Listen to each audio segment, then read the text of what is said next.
So we will call this meeting to order, the regular Nampa School District Board meeting. We'll start with the Pledge of Allegiance. Just so we can check that. I pledge allegiance to the flag of the United States of America and to the republic for which it stands, one nation under God, indivisible, with liberty and justice for all. I almost said quorum. Pledge allegiance to the quorum. So I was thinking we have a quorum, and I will mention that. Sorry, cover up my mic. So we do have a quorum for a regular meeting. We do have Trustee Taylor who's going to be online. So when we need to go into executive session, let's welcome all of our guests. And Tyler, you're a guest. And we'll then go with our mission statement, which is the mission of the Nampa School District is to ensure high levels of achievement for every student, and vision. Every student is fully engaged in extraordinary learning experiences, preparing for successful transition to the next stage of life. All right, next item on the agenda is approval of the agenda. Motion moved. Second. It's been moved and seconded. All in favor? Aye. Oh, hey, Brooke, or Trustee Taylor. Next item is executive session. Chair, I move that we move into executive session per Idaho Code 74-2061B and D. B, to consider the evaluation, dismissal, or disciplining of, or to hear complaints or charges brought against a public officer, employee, staff member, or individual agent, or public school student. And D, to consider records that are exempt from disclosure as provided in Chapter 1, Title 74 of Idaho Code. I second. Okay, it's been motioned and seconded. Roll call. Aye. Trustee Jennings. Aye. Trustee Behrens. Aye. Trustee Taylor. Aye. All right, we will move into executive session. It should be a short one, and we'll be back out here by 6, correct? Okay.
are going to resume our regular board meeting. We had an executive session at 5:15, so we're going to resume our regular public meeting, and we'll move to the next item on the agenda, which is comments.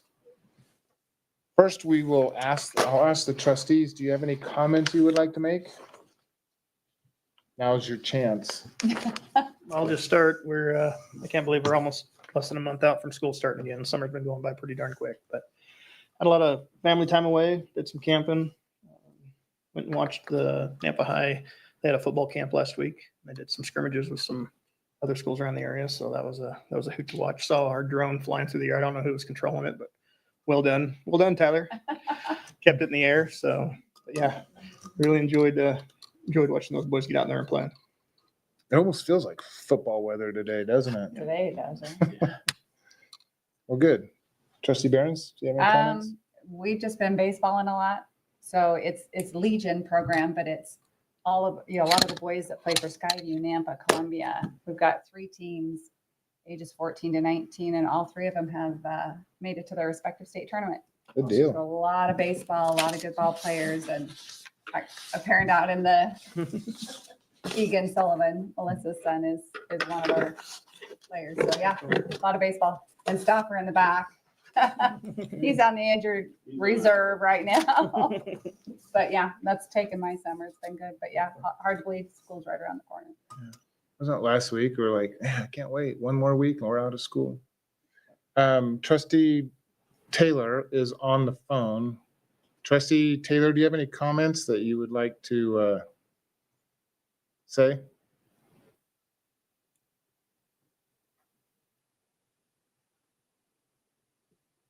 None? Maybe she's muted me. It's all right.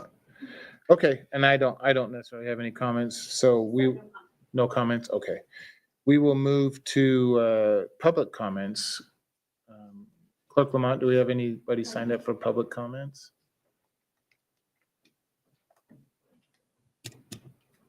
While she's getting that sign-up sheet, if there's anyone on there.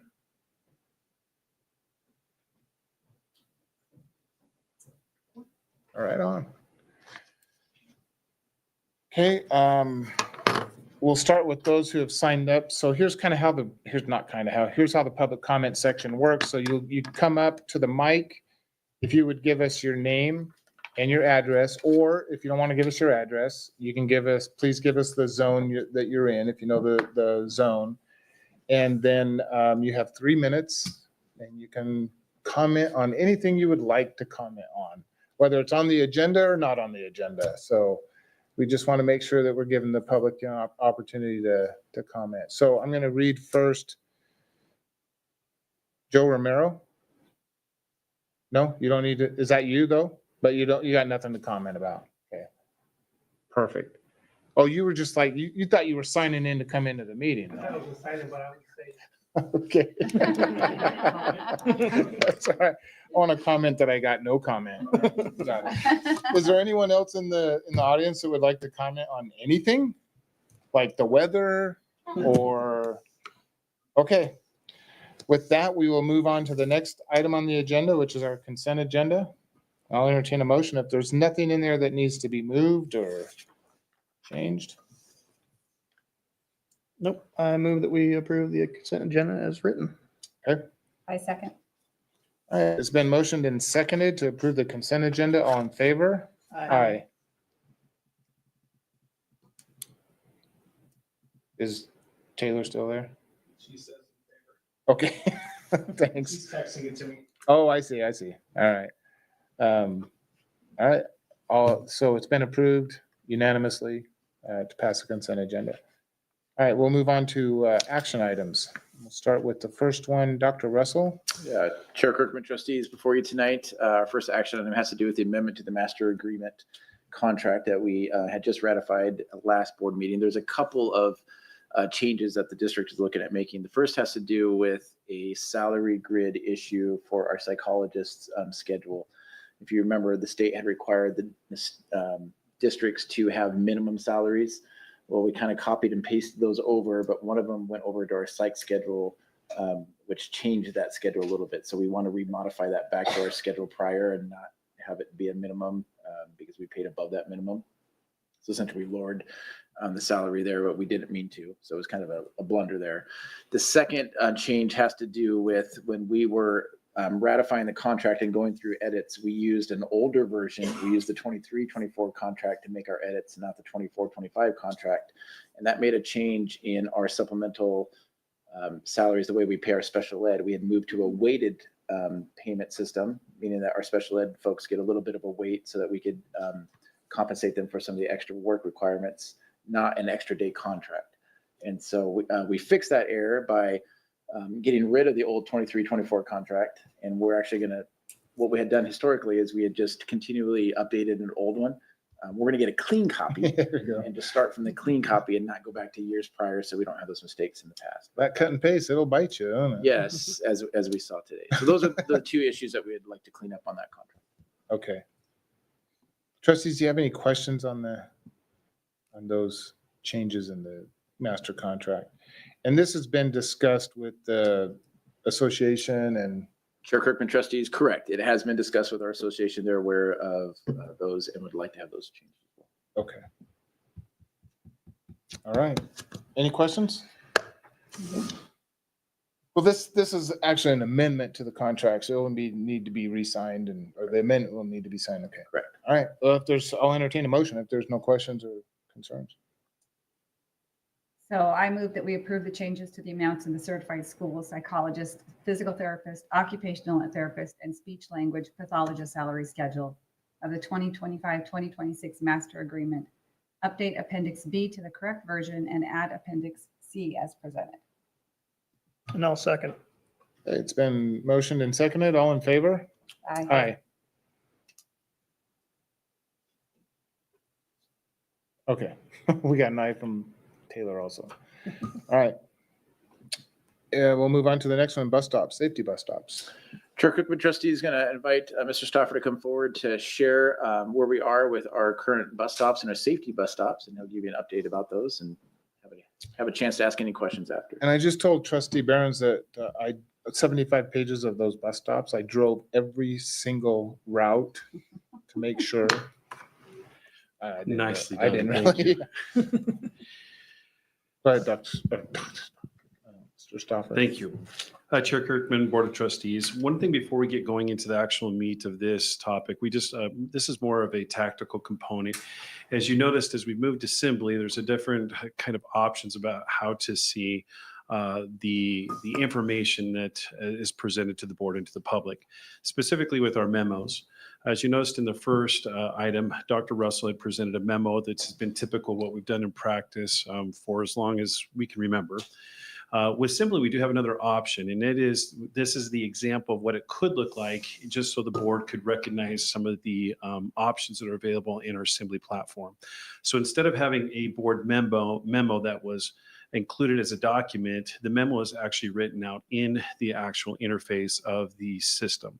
So this is just an example for the board to look at.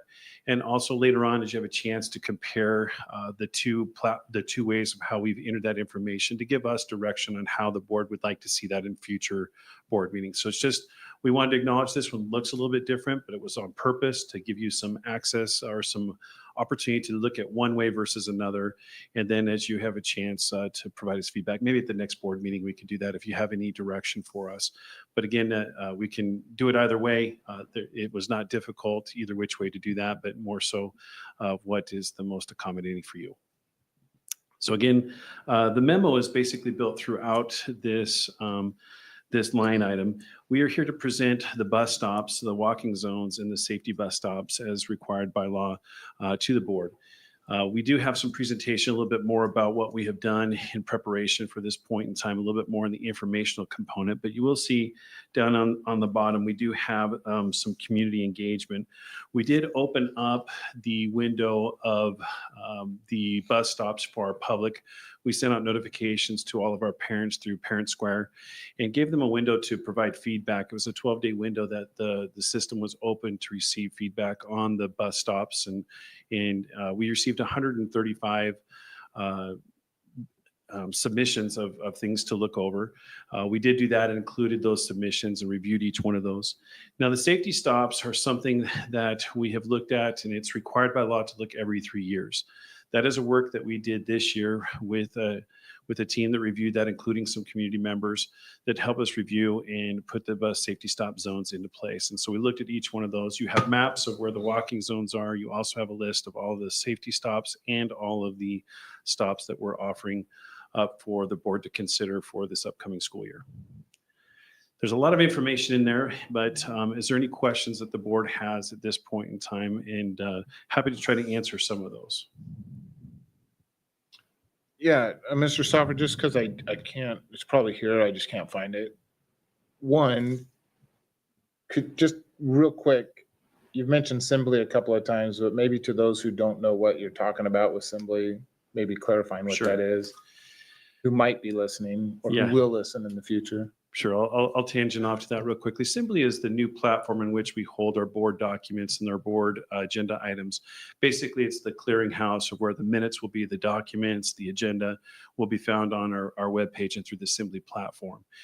We used to have something called Board Docs. It was purchased by another company and then taken out of commission and replaced with another type of platform. And we, over the last few months as the board and administration have come together and we have moved to what's called the new Assembly platform. So that's just the name of the software. Okay. It's where you'll be able to find all of our information that pertains to any board meetings. And this is the first time the trustees are actually using Assembly. Correct. So it's a little, it's not that it's not a good software. It's just a little clunky the first time you're trying to use it. So I'm trying to find documents in here and whatnot. So my question is going to be what type of feedback did we get from the parents and from those 135 responses, just generally speaking? Yeah, Chair Kirkman, we actually do have that part of our presentation that's coming on a little bit later. So Oh, I'll okay. do some general components, but we did break it down into categories of how many came in.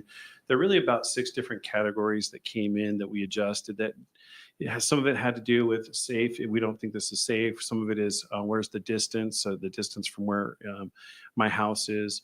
Some of it was just relationship to understanding how we go about that process. And so some of it was just communication. They didn't understand.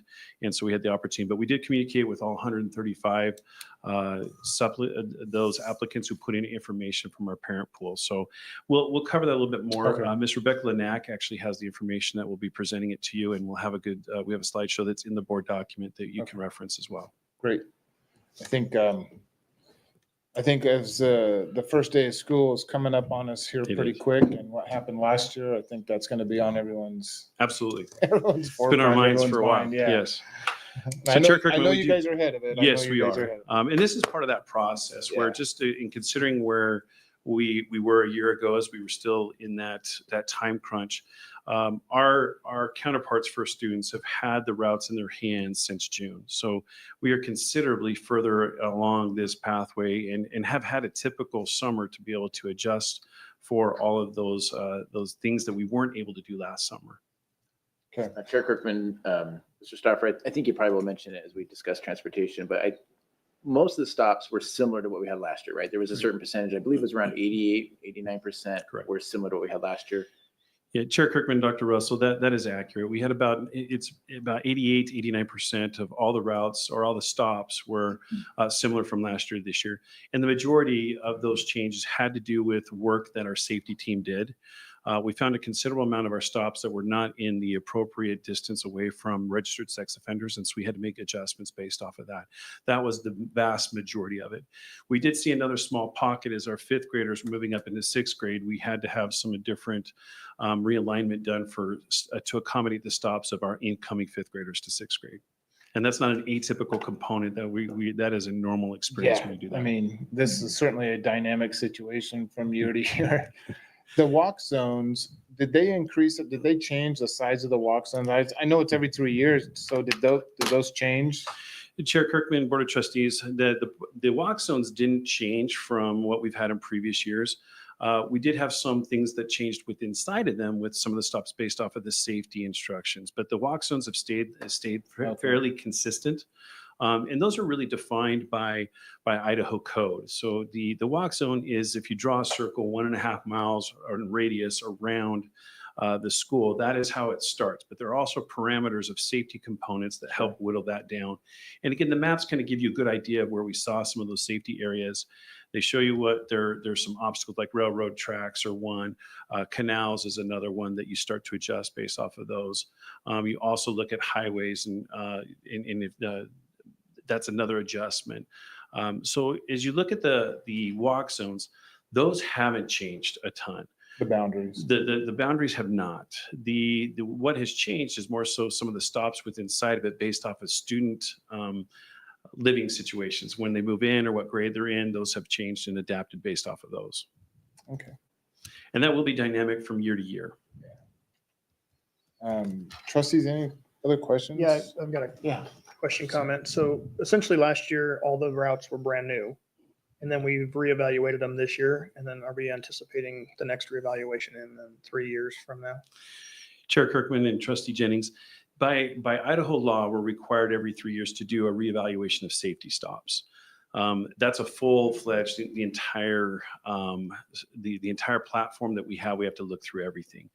What we'll do every year is reevaluate based off of student information where we need to go, but it'll be more specific to the individual areas that we know have some growth, that we know that there's some more students that are being populated in a certain area. We'll look off of those, but a full-fledged system-wide is required every 3 years. Okay, any other comments or questions? Nothing from Trustee Taylor? All right.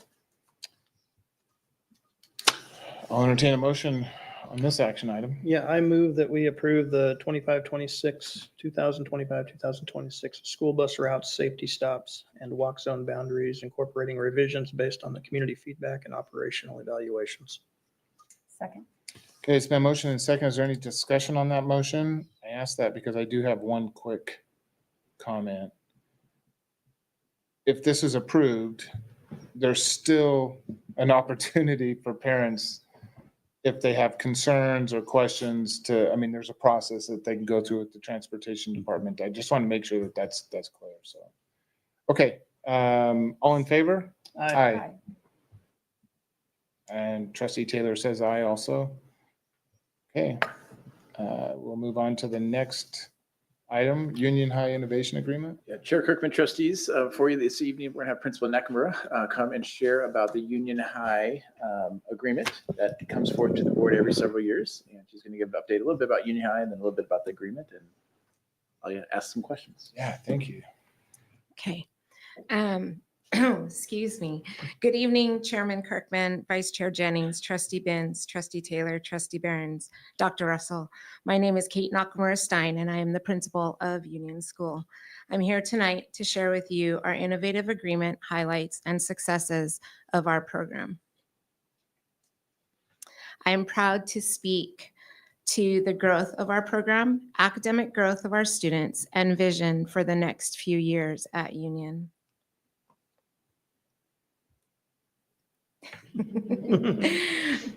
As you can see, we have grown in student numbers. 280 is our capacity. As you can see, we went from 175 to 230 students, and our new location allowed for that. So being moved to the old West Middle School building has definitely made a difference in our community. We doubled our middle school enrollment. We had waiting lists at grades 7 and 8. We are close to waiting lists again at grades 7, 8, 9, and at grades 10. We have our largest freshman class coming in this year, and we will have a waiting list there shortly in the next couple of days. This is speaking to our dual enrollment numbers. Pre-COVID, we had many students enrolled in dual credit math classes. After COVID, it was a struggle to get this part of our program up and running again. We did it this year with 21 students enrolled in dual credit math options. And as you can see, they did very well. We had all of our students pass with a B or higher. And so we were really proud of that. And then we had 53% of our high school math students having a C or better grade. Our ISAT data has continued to improve year after year, but this past year we did extremely well. We attribute this to exposing our students to the Idaho state standards with more intentionality and having a literacy focus across all content areas. In math, we didn't do so well, but we are going to adjust our instruction this year to focus on vocabulary and question format of the math ISAT. Change it. This is our vision for the next few years, the next 3 years. Our new schedule for middle school focuses on academic rigor and allows for students to make more adult connections in the building. When we started our new schedule for middle school, we basically had students in one advisory class all year long, and now they are rotating to get content area instruction from content area specialists. And then our new schedule at our high school allows for our students to take charge of their own learning, realizing what credits they need to graduate and realizing what their plan is for what comes next in their journey into adulthood. A continued foundation of our program is internships. We continually strive to grow our internships and rigor of them. Since the last time we presented to you, we've maintained a 90% plus internship level for high school students. For 8th grade, our internships are optional, but we had 14 out of our 40 middle school 8th graders involved in our TMC Works internship, and that allowed them to learn about STEAM concepts and go on to teach elementary students about those STEAM concepts. They also went out into the community to teach at different events around the community. Our middle school math intervention time, we definitely have increased our proficiency in those levels. And I also wanted to point out that we decreased our below grade level students by 10% in 7th grade. And then we decreased our below grade level numbers by 13% as well, which means that they are moving closer to proficiency and at grade level. Our middle school reading Fox time, again, I wanted to point out that we have decreased our below grade level numbers by 25%, and we have also decreased our 8th grade levels by 24%. I'm sorry, quick question on that. So when you decrease, doesn't that actually mean you're increasing the proficiency? Correct, but some of them move into a yellow range, which means that they're still below grade level. Okay. So they're not as They're not falling they're not as much. falling or as far. much, but they're Okay. moving toward proficiency. So that's why it doesn't quite match with Yeah. the I'm trying to numbers that are up visualize there. that in my. Yeah. See, So but I see what you're saying. Yeah, so it goes red, yellow, blue, and then green. So Okay. But it's progress all around. progress all around. And so I wanted to point out the red because I wanted to show that we're moving our below grade level students up Perfect. as well. Thank you. So, yeah.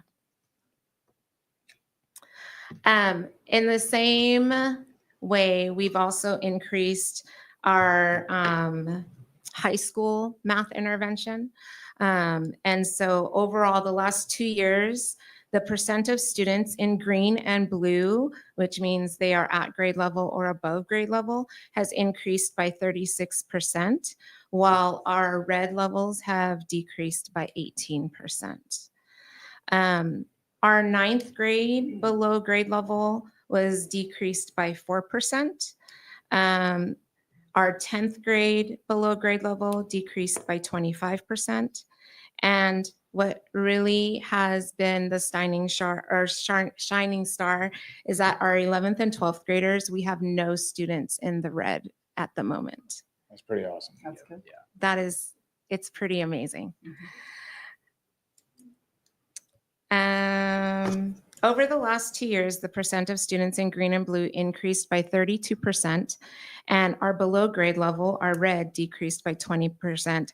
That is school-wide. So middle school and high school, we are showing growth. This is for our reading math intervention time. At the 9th grade, we reduced our below grade level by 8%. At the 10th grade, we reduced it by 49%, which means we only have one student left in the red at our 10th grade level. At our 11th grade level, we have reduced it by 70%. And then at the 12th grade level, we've reduced it by 16% with only one in the red as well. And are these movements and these percentages over the 3 years or over? This What's the has been time? over the last 2 years in our okay. program because we've really focused in on our intervention time. All right. So, yeah. Our next slide is about TMC Works. This is our ambassador program that we had the privilege to be a part of this year because of a grant that was written by Jen Owen Tillotson. And I wanted to shout her out specifically because she did so much work on this grant. TMC Works continues to grow our capacity. Out of the 14 middle school students and 14 high school ambassadors, 12 will become supervisors, which means they will roll over into the program, they will become supervisors, and they will then train the next students coming in. We have 12 new high school students that are going to be joining our program. So with that, we've done lots of outreach. We go to Zoo Boise, the Discovery Center, Nampa Public Library, Boise Public Library, Iowa Elementary, Endeavor Elementary, and Central Elementary. I wanted to particularly point out that attendance on TMC Tuesdays, which is when our high school students would go down to Iowa, their attendance increased by 50%. So not only are we affecting our culture at Union, but we are affecting the elementary culture as well.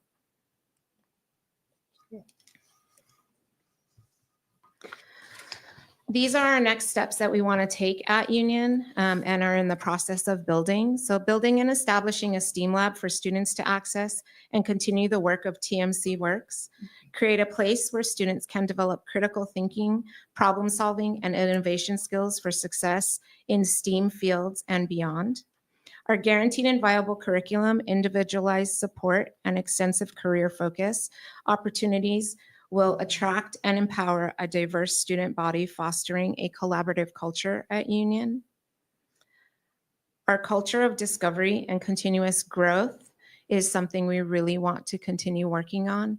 We want to also continue working on improving our ISOT scores as well. We want to create more clarity and familiarity and aligning with ISOT skills during our already existing Fox time, which is our intervention time, as well as create opportunities for extension for students learning. Those who have moved into proficient and advanced categories, we don't want to forget about their learning, and we want to offer them advanced opportunities with that. We will continue to build and a collaborative culture with our families and new community members around us. Last year, we hosted a trunk or treat in the fall. That was a great success. And this year, we will add a spring event as well. Our innovative agreement is attached in the handouts. Changes are highlighted in red for you to view. There weren't very many, but they are highlighted in there. And then if you have any questions for me. Trustees, do you have any questions? I got a couple I'd like to. So generally speaking, I mean, I love Union High School. Since the first time I went and toured it and got to speak to the students and what they were doing, I was floored by what was going on out there. Why do you think there's been such a, lack of a better term, a dramatic increase in students at Union? Is there a couple of things you can point to, or Enrollment.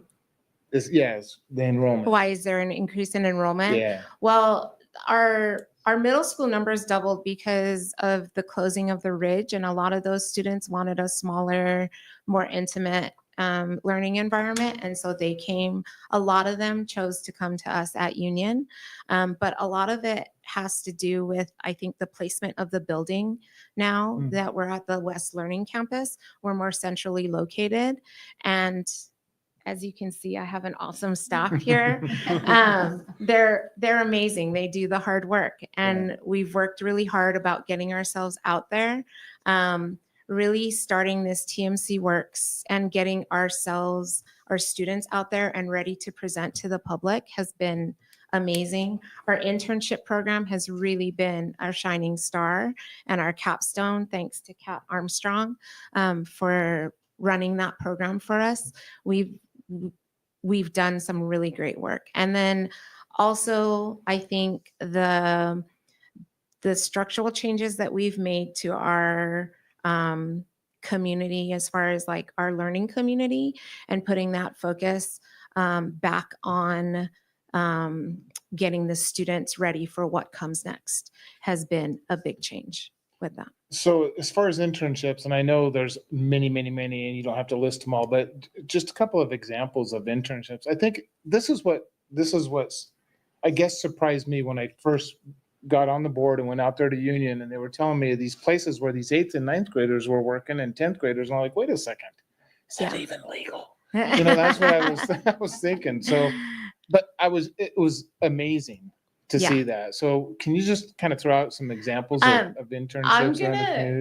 gonna throw that out to Kat because she knows more about that program than I do. And so because I'm so new, I'm gonna call her up and have her speak to that. We roughly have 285 different community sites, but we've had kids at the Canyon County corners. Got to witness autopsies. We've got every restaurant in Nampa has taken on our students. Our own school district, different grade levels have taken on students to come and work at the different elementary schools. Mechanic shops, Automotive, you name it. yeah. They've embraced us. I'm part of the Chamber of Commerce committee, and every year we do a luncheon to highlight that of our students. And so our community's embraced us. I believe that's why we've grown, is because word of mouth of the community. So yeah, I just think that's so awesome. And just thinking of like the changes in some legislation that came out of the legislature this year was, some different schools that might be popping up and things like that. And we've had this conversation with Dr. Russell, is we need to start looking at how we can be, I guess it's weird to say, but more competitive in this education field, K through 12, which is a weird thing to say. But nonetheless, I think this is a huge thing to highlight right here, because this is what I think attracts, kids like this to these schools, to these education programs. It's like, hey, this is like real life stuff that I'm learning at school. Yeah. In an intimate setting. That's just amazing to me. You guys are doing a fantastic job. Thank you. I It's just really appreciate that. cool. I appreciate that. I do have to say that the TMC Works and the STEAM lab that we are building, that has been a work of passion for a lot of our students and our staff at Union. And that's been a highlight for a lot of students. Like their eyes have been open to what else could be possible for them beyond what they had right in front of their faces. And now they're just like, what? I can do that. And so that's been amazing. Which may not have been that positive looking right. Yeah. Dr. Russell, I think we've made a mistake. I think we moved Union into the wrong building. I think they need their own building, like their whole huge building, and really let this program grow. You know what I mean? If I can, I'll second that. So Sorry, I just probably made Dr. Russell's life a little bit more difficult. Chair Kirk Trustees, no, you just made Mr. Stoffer's life. Yeah, that's right. It's just huge. I think it's great. Courtney's always my favorite. Yeah. Just providing these different opportunities for every different learner. I mean, I know I'm going off on a soapbox here, but we read through our mission and our vision every regular board meeting, and we want to create these opportunities for each student, and having things like this in place is just, it speaks volumes to that. To have every kid, look at an opportunity that's going to best fit them. Yes, So, again, for sure. you guys are just doing awesome. Thank you. Thank you very much. Good program. Thank you. Trustees, any other questions or comments? I'm sorry, I took the floor on that. No, and actually, I've been honored to be able to attend both years for graduation Yes, unions. yep. And man, it is so cool. It's so personable to have the kids come up. They tell you all the things they've done, where they're working, where they got, the opportunity from, whether it was an internship and then now they're a full-time employee at that place. It's just really, Yeah. really a cool Yeah. program. Great. It's been awesome. Fantastic. Is there anything that your staff would like to? I want to give them an opportunity also. You're more than welcome. You'll have to come up to the mic though. That's the whole problem. Sorry. That's the kicker. We This gotta is get you on Deanna Menson, record. by the way. She's one of my star sixth grade. I do want to say that it's not Union High, it's Union School. School, yeah. Because I am middle. Yeah. But I'm so grateful that that you hired Kate as well, somebody who is in the trenches with us and who knows what we do and how well we do it. And so thankful to have Kate leading our ship. We have a great school. Word of mouth, I'll be at a hair place just talking about it, and people are like, tell me more about your school. Wait, what? And I love that. It's a great place, and I appreciate that you guys said wonderful things. Thank you. Good deal. It just goes right to show the culture that's changed, Yeah. that you're putting in place there. Mhm. Yeah. Ms. Nakamura, it's fantastic. Thank you. Thank you. I appreciate that. Thank you so much and taking the time to come down here and let us know about this. But we do need to take action on this, don't we? I forget that you came wanting something from us. Wanting something Yeah, from I you. forget. All right, trustees, I'll entertain a motion then. Yeah, I move that we approve Union Schools innovation agreement and acknowledge its continued implementation in accordance with Idaho Code 335804. I second that. All right, motion's been made and seconded. Any discussion? All right, all in favor? Aye. Hold on. Now we've got the fourth one. All right, thank you so much. Appreciate it. You can stick around if you want, or you're free to bail. We won't pass judgment. Don't worry about it. You are welcome to come visit. We're still in the middle of summer.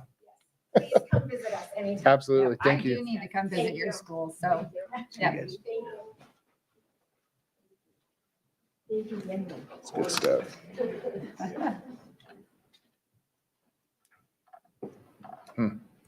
Wish I had that opportunity when I was in school.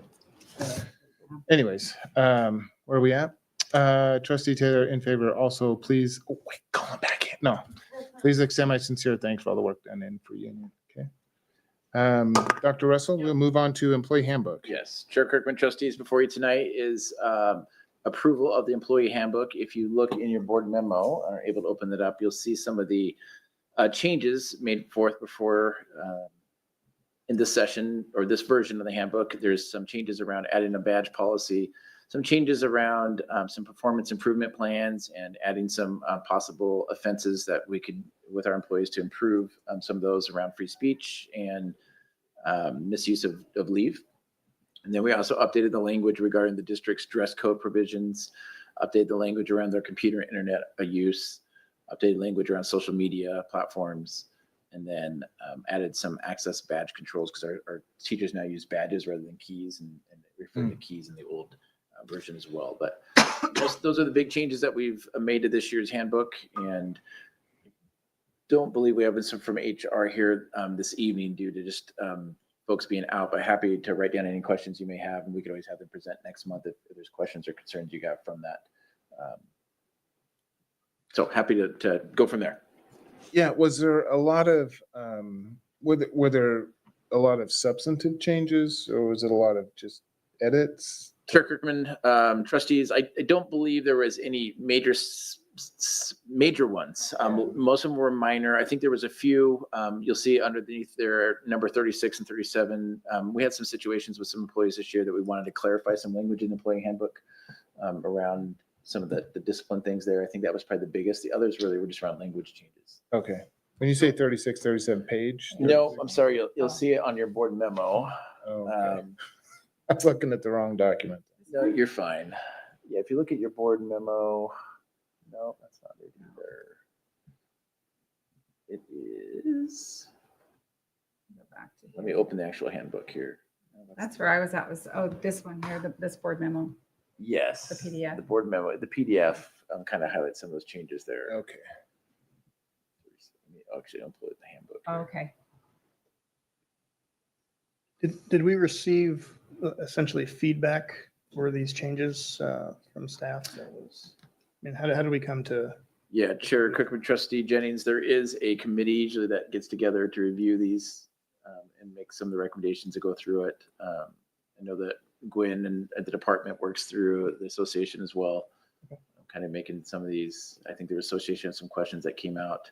You know, there was a response that was sent back to them on some of those questions. So there is usually some input that way, feedback that way, but it's usually a committee together that comes with things.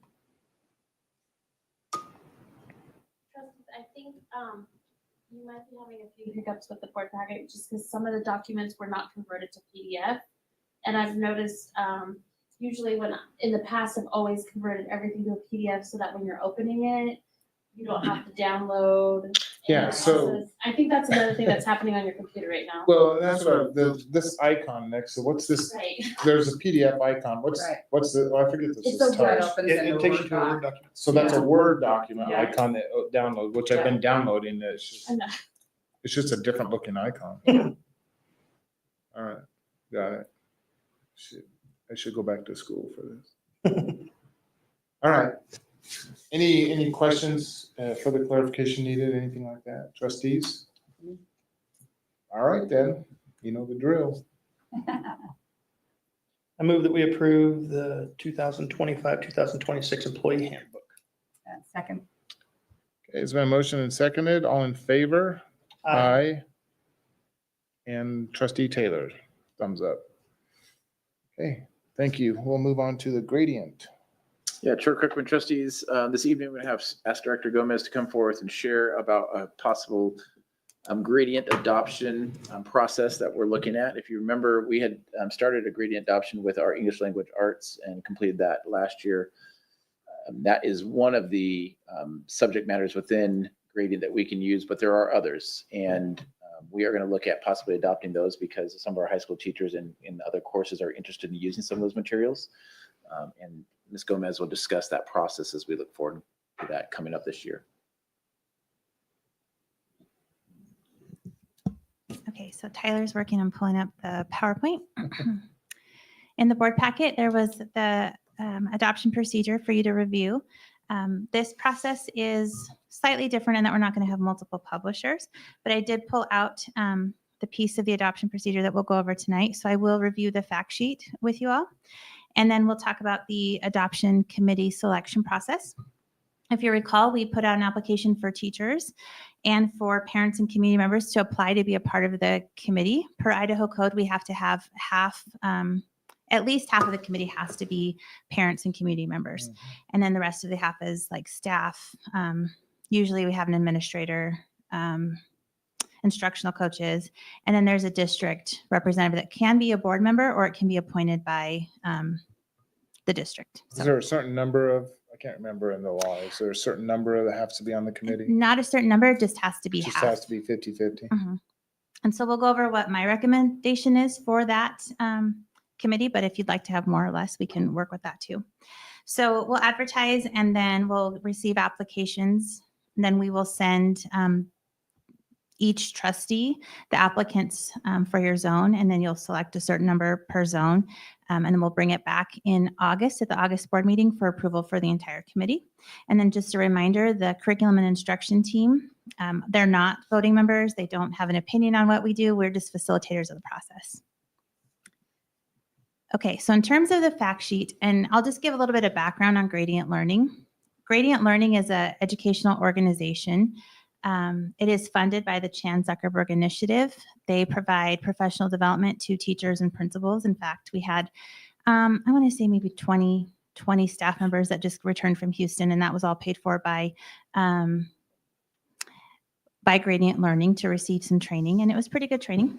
And all of that was centered around Odell because that was what we adopted for our ELA curriculum. And so there have been some schools that would like to expand that relationship with Gradient Learning. There are some other curriculums that are provided within the Gradient platform, which is Canvas. And so Canvas is a learning management system. That is a costly expense to purchase a learning management system for the district. And so they provide that, and then they upload some open education resources, which are already free for the most part. There are some things you have to purchase with that. Like we had to purchase novels for Odell. There were some other purchases like unit readers. The teachers wanted some hard copies of the teacher's edition, so we did that too. So there's additional things you can purchase, even with the ones that we're going to talk about today, like some additional manipulatives, or if they wanted other resources. But it does save a significant amount of money to choose an OER and to choose the Canvas platform as a way to get those access those resources. And so the additional curricula that we could look at expanding would be secondary math, social studies, and science. For math, that's illustrative math. If you recall, they had an elementary one. That was our second runner-up that we had for our elementary math adoption. And then explorations in data science by UCubed. For science, that's Open SciEd and computer science principles by code.org. And then social studies has multiple curricula within there. The OER project helps cover college, career, and civic life, some writing. National Constitution Center's Constitution 101 is their government curriculum. Marginal Revolution University's economics is their economics. And then there are some additional OER resources that they put together through their former life, Summit Learning, for US history and AP history. So it's multiple contents. And so as I explained, some of the schools have expressed interest in expanding access to the curricula there. The other plus side to that too is that when students learn a platform like Canvas, and it would be nice to have some consistency in the learning management system that you're using. So if adopted, these curricula would become available to all high schools in the district. Unlike a traditional adoption process, this approach requires that the committee review each curriculum to determine the appropriateness, suitability, whether it's aligned to Idaho standards and NSD values, et cetera. If one subject area were to deem their individual curricula unsuitable, like if math were to say this is not the direction we want to go for the Nampa School District, the other content areas could still be approved independently. Please stop me anytime if you have questions. So additional information on the fact sheet that I think is important to note. If for some reason the district's relationship with Gradient were to end, the adopted curricula would remain in place. And so, for example, if today you were to say, like, we want nothing to do with Gradient, we would still use Odell, the literacy curriculum, as our ELA curriculum until we went through another adoption process. And so that would be the case with these additional curricula until either the current adoption cycle is completed or until a plan's developed to go through a cycle sooner. In that scenario, the district would also need to evaluate the potential purchase of Canvas as a learning management system for high schools. Because that would no longer be available Right. through Gradient. Yes, it'd be something we'd have to And purchase. you're saying that's pretty spendy. I haven't looked at it, but generally an LMS is Yeah. pretty spendy, yeah. Could be, okay. So in terms of, this is a question that is on every fact sheet, when was the current curriculum resource adopted? This varies by curriculum because we're on a cycle of 8 to 9 years for our curriculum. The next one that's slated to be adopted is math. Have there been adjustments to the content standards since the last adoption? Yes, in 2022, there were a lot of updates. Social studies just went through an update in this past year. Are there digital licensing considerations with the current curriculum? No, we can still renew licenses for our adopted curricula. A partnership with Gradient would result in a lower cost option for curriculum. So I just want to emphasize it's not free. There are things we still have to pay for. Gradient is hosting a virtual training that we're going to do in person for our ELA teachers. It's a 5-day training. There's 5 hours of work that teachers would have to do daily for those 5 days. And so we are going to pay teachers a stipend for their time. And so it's still less cost, but there's still costs associated. Other relevant information for the board. This is kind of the background that I went over earlier. During the 24-25 school year, all high schools applied for and were accepted into a partnership with Gradient Learning. This coincided with the secondary ELA curriculum adoption in which the Odell High School Literacy Program was adopted. And then beginning in the 25-26 school year, all high schools, including Nova Union, Nampa Academy, will partner with Gradient Learning for professional development. They'll work on implementing the Odell ELA curriculum, and they'll utilize the Canvas learning management system. So in terms of timeline, this one will be a little bit quicker. If you recall, when we did elementary math, it was several months. And part of the reason is that if they don't approve illustrative math for the high school math curriculum, we will need to go through a secondary math adoption because we're already a year behind in terms of their cycle. So in July, the application will open for the committee. In August, we'll send you the applications for approval. They'll meet the last week of August and then throughout September, and in October, we'll make a recommendation to the board. So again, this is a little bit different than the traditional adoption where we invite publishers to come present. We go through the screening process. We already know what the curricula are. We're just going to look through to make sure that they're suitable and appropriate and meet our needs. So a quick question before you move on. You mentioned we're a year behind in the math adoption. Why is that? So last year my first year? No, the year before I think was my first year. And so ELA was supposed to be adopted that year. Do you want to? Yeah, Chair Kirkman, trustees, it simply has to do with COVID and the fact that we got behind in COVID because the world at that time was so messy. Trying to do curriculum adoption was difficult. And so we got a little bit behind schedule. And so the year that we were supposed to do math, we did the ELA instead. And just we're trying to catch up. Now. But that doesn't have any effect on the learning, obviously, with our students or. It does. And it has sometimes an effect on the licensure that we, depending on the curriculum that we adopt, sometimes if it's an electronic version, the licensure may run out. So that could be an issue with us. If it's just a general textbook and we're using it, usually we can just continue moving forward. And so it kind of varies. The more that we go electronic, the more that licensure plays into it, and publishers can say, well, we're not going to renew that license anymore. But typically when we let them know, sometimes they'll work things out with us. Okay. And that's what happened with elementary math and secondary ELA. They ran their course with the company and then they were going to turn off access. So we had to. Right now we have CPM at secondary math and we can still renew for a while or until they tell us, but they haven't said anything about that yet. So my recommendation for the committee size is 24 members, 12 district representatives made up of teachers, admin, coaches, and then a board trustee or district appointment. And then 12 parent committee members. I just want to ensure that we have enough per content area because there's 3 content areas there. And social studies has a little bit more. So I was thinking 1 extra person there. And then like we saw with the other ones, people, had other commitments and weren't able to finish that. So it was nicer to have a larger committee to help absorb that. And so the action needed would be to approve the opening of the application for this process. But I'm open to questions also.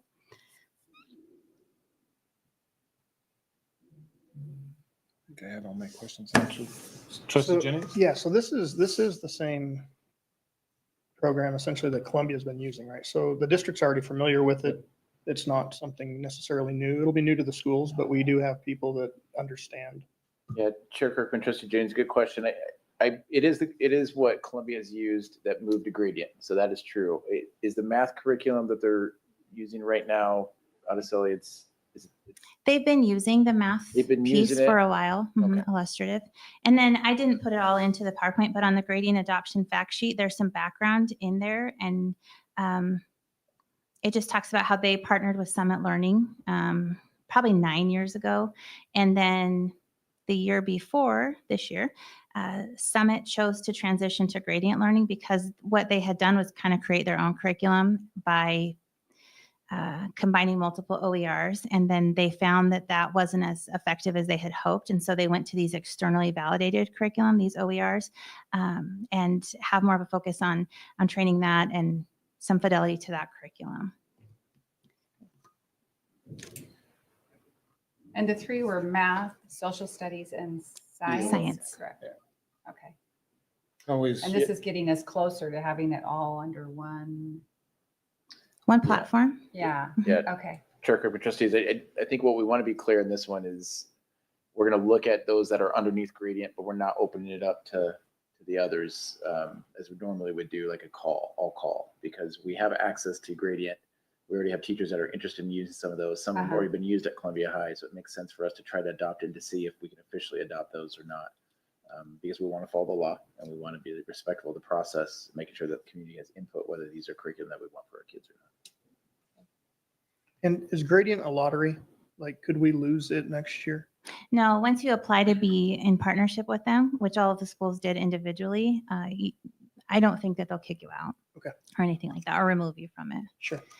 I think that would happen if the district decided this isn't the direction we want to go anymore. Okay. Does it include cursive writing? I didn't see it.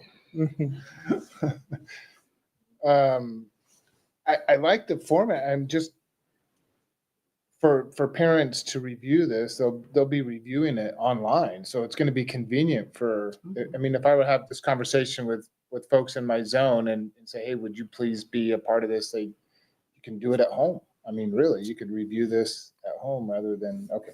Yeah, I'm just thinking out loud. They can. We probably would still meet because we'll fill Yeah, out some We got rubrics to have and some discuss. conversation and Yes. discussion about But it, other absolutely. constituents, much like the Odell one, we put out a virtual open house that anybody could access online to look at the curriculum. Okay. Mhm. Interesting. Any, and I'm a fan of it. I'm a fan of, Yeah, I am Yeah. too. when I first saw gradient at Columbia, I was like, how come we're not already doing this throughout our whole district and saving all this money? But I'm glad we're moving in this direction. Any other questions, comments? Anything from Trustee Taylor? Okay. What do you think? Wait a minute. I don't see her yet. I don't think she might have missed. All she says is, I found this to be your most informative presentation. Can you share information with me on the Zuckerberg/Chan initiative so she's able to read it? Okay, so what is that though? So It's the like- Chan Zuckerberg initiative is an Is this like educational Mark foundation. Zuckerberg? Yes. Okay. Mhm. That's who funds this. That's who Yeah. funded Summit Learning, and they also fund Gradient Learning. Oh, Needs a write-off. absolutely. I did ask questions about data sharing while we were at the training Yeah. last week, and they That was said the that first thing they that popped into my mind. don't. I got this kind of nagging thought though, and it just seems like in the move with Idaho legislature and the Idaho Department of Education and kind of where I don't know if we're moving in that direction, but there's a lot of this, what are we teaching our kids, especially in the social sciences and with the Constitution and the cursive writing now that's mandated and things like that. Just want to make sure that, we definitely have that community input and that discussion around that, and that they really get into the curriculum when they start looking at it. Mhm. Okay, so nothing from Trustee Taylor. Her question or comment was taken care of. Okay, you guys got all that figured out. Okay, Okay, I'll entertain a motion. all right. I move that the committee application process begin as outlined in am I in the right one? Yep. Okay. Sounds All of a like sudden, it. it didn't sound right. I apologize. Begin as outlined in policy 2520 to vet curricula available through the partnership with Gradient Learning. And I'll second. All right, it's been a motion and seconded. All in favor? Aye. Aye.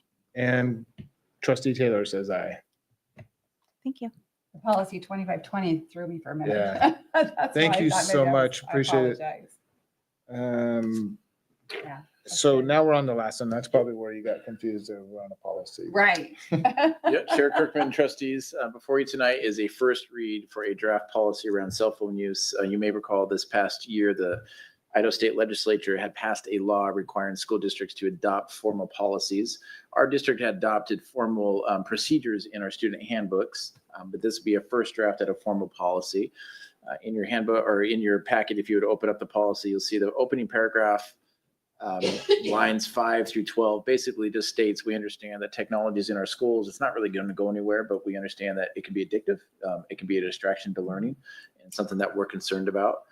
You'll see in lines 14 through 17 that the board would then dictate the superintendent to develop procedures to limit the use of cell phones and devices in schools to restrict that from being a distraction to learning. And then we will emphasize those procedures about how those would be used. So that kind of covers the policy. I would say we have been very successful in our middle schools. This past year, we did some walkthroughs in the schools just to see how our procedures were being followed and being used. I would say we did pretty good in our middle schools. Did not have any concerns of any cell phone uses there. In our high schools, it was it and mitten. Some classrooms were really good. Other classrooms, I felt like maybe there was too much use of them. And part of that was because our current procedures were somewhat vague in the sense that teachers had an ability to use a cell phone if they felt like it would help the instruction in the students. Again, seeing those, walking those daily, there were some things where I think we probably need to tighten up. So we'll talk with our high school principals last year in the spring semester, felt it was better that if we're going to start new procedures and start stricter procedures or clearer procedures, it's better to wait to the beginning of the school year. So we're going to hit that a little bit more clearer, a little bit more firmer, because we do think it can be a distraction and we don't want our students to be distracted in those classrooms. But I'm happy to answer any questions you might have. Trustees, do you have any questions, comments? I like it. Yeah, my only comment is I am not a fan of phones in schools. I wish that they didn't have the phones in schools. However, that being said, I do realize that this is kind of a necessary evil. I don't know how else to describe it, having a phone. And so my thought was, I would, when I first saw this policy, my thought was a little bit more detailed from a board policy perspective rather than leaving it to, but hold on, there's a but coming. Okay. But I also appreciate that it's not us that are in the classrooms. It's not us that are in the schools every single day working with the students. And so I really thought about, I want to make sure that the teachers and the administrators, that we defer that to them, at least in my opinion, as a trustee, that we defer that, but still have some, kind of have some teeth in there, make sure that it's So Chair serving Kirkman, the purpose, I guess. perhaps maybe next month, as we bring it with the second read, we could bring forth the actual procedures so that the board can overlook that those, would be ask questions helpful. about those procedures. Happy to do that. And we'll include that in our packet next month so that you can see the actual current procedures. They are a little more stricter about cell phones being out in classes, not allowed. I want to say it's before or after school they can be used. I'm not sure on lunch whether we're allowed them to be used or not. Yeah. That's the one I got to double check on. So That would be helpful. I mean, I don't have a problem with this first reading at all and giving that authority, as a board, here's our policy, you guys are going to make the procedures. I don't have a problem with that at all. I just want to be able to see the procedures. okay. That and kind of voice. Happy to do that. Yeah. Okay. I'll entertain a motion. I move that we approve policy 3275 for a first read. Second. It's been motion and seconded. All in favor? Aye. And trustee Taylor for the record. All right. Thank you very much. Appreciate that, Dr. Russell. We will move into our next item, which is information items and reports. Yep. Chair Kirkman, trustees, first information report this evening has to do with the curriculum update, just kind of sharing where our plans are coming forth this next school year. So I'm going to ask Director Gomez to come just share that real quick, kind of what this next school year is going to shape out. We already talked a little bit about the gradient, and she'll update us on a couple others. Well, you could have rolled this all into one, huh? So I just have one slide for this next one. So depending on the outcome of the grading adoption, if illustrative math is not selected, then we will have to go through a secondary math adoption. Regardless, though, my math specialist is still investigating to make sure we don't have other courses. There may be a course or two that we have to adopt anyways, because what gradient learning has is integrated 1, 2, and 3 for math, but some of the upper division courses may not be in there and may not fall under our policy that gives an exemption to college, like dual credit courses. So there may be a course there Middle school math adoption will be done in an upcoming adoption, also kind of depending on whether they decide to partner with grading or not. So this one is a possibility for high school math. The other adoption we're going to do is for an elementary resource. We have an adopted curriculum for grades 4 and 5 for elementary. We don't for K-3. And what grades 4 and 5 have are open education resources that were created by teachers. And that process was to be rolled out in waves. And they got through the second and third grade ones, and there was a technology glitch that so they weren't able to recover those resources. There was a resource that was used in the district previously called Mystery Science, but it didn't go through that adoption process.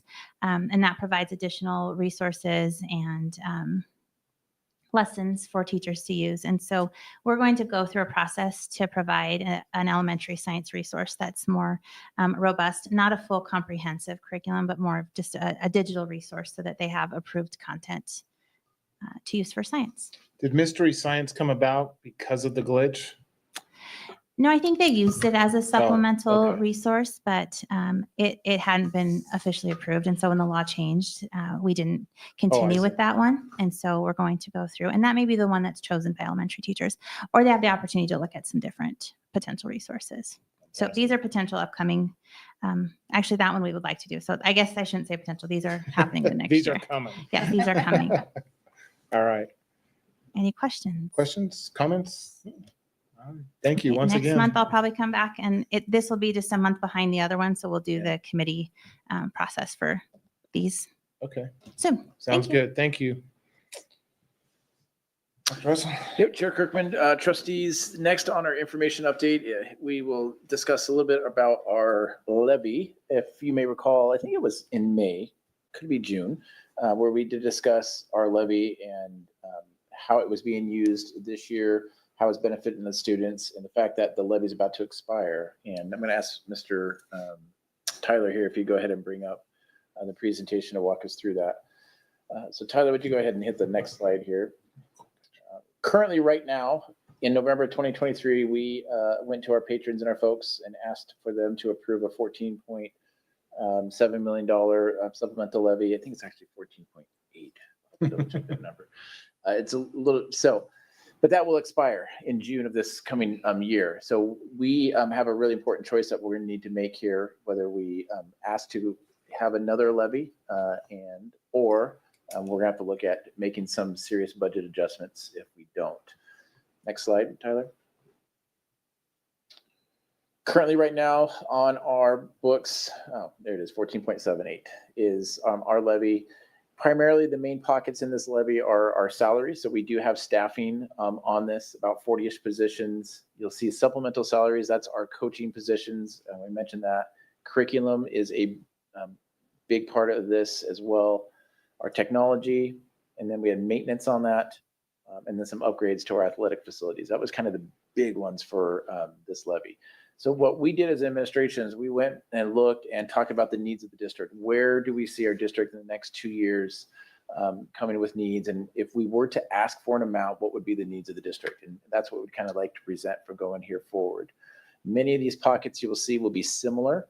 Some of the dollar amounts may change, and some of them we actually won't be asking for. So if we go to the next slide, Tyler.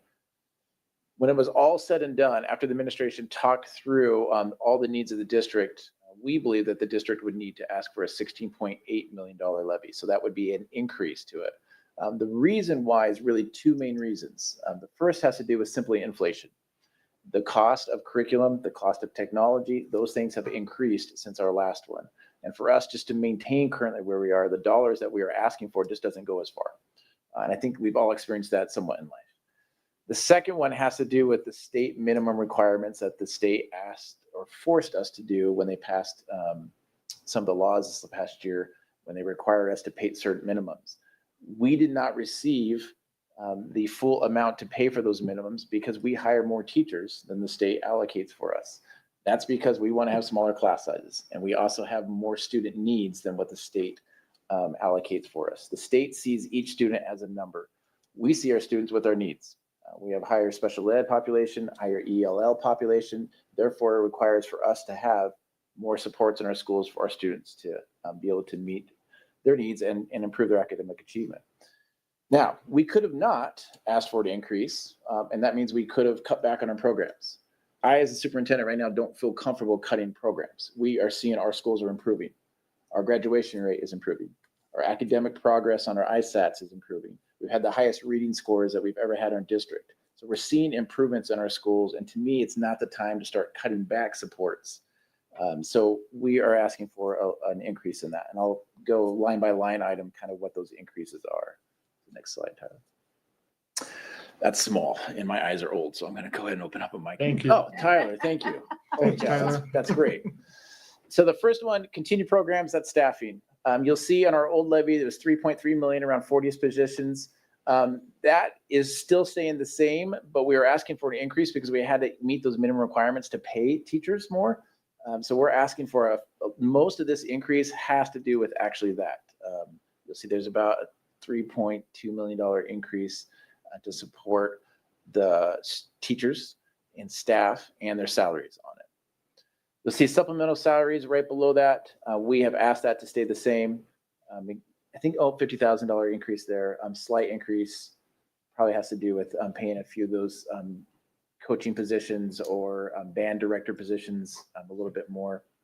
Does any of this affect, is the insurance affected any of these in the salaries?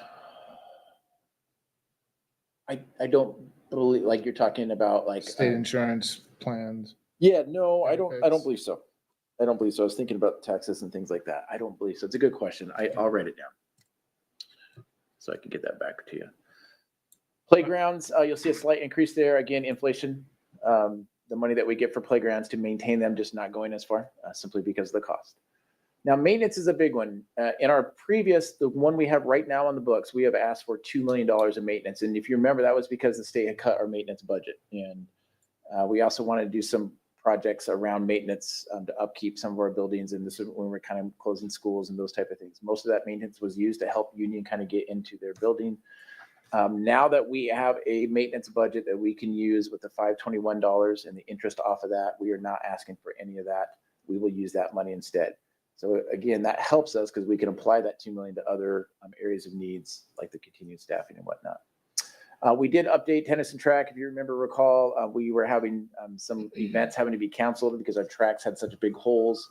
We're pleased to say that those have been fixed. Our tennis courts have been resurfaced, so we don't need to ask for that. So this levy will not have anything along those lines. You don't want any holes on the track. Yeah. We're glad those are fixed. Nobody can run in lane 7. That's kind of what we were doing. And the state was saying we're no longer going to hold an event at your high school because you don't have a lane 7. If you look at our field turf for softball and things, we would like to upgrade some of our baseball facilities. Every year we try to put some money towards our facilities because it's a huge impact upon our kids and all of the parents that are involved in those programs. And you see, last time we asked for about 1.5 million. This time we're looking at 600,000. And that is for Mr. Stoffer is going to help me clarify what specific program that's going to.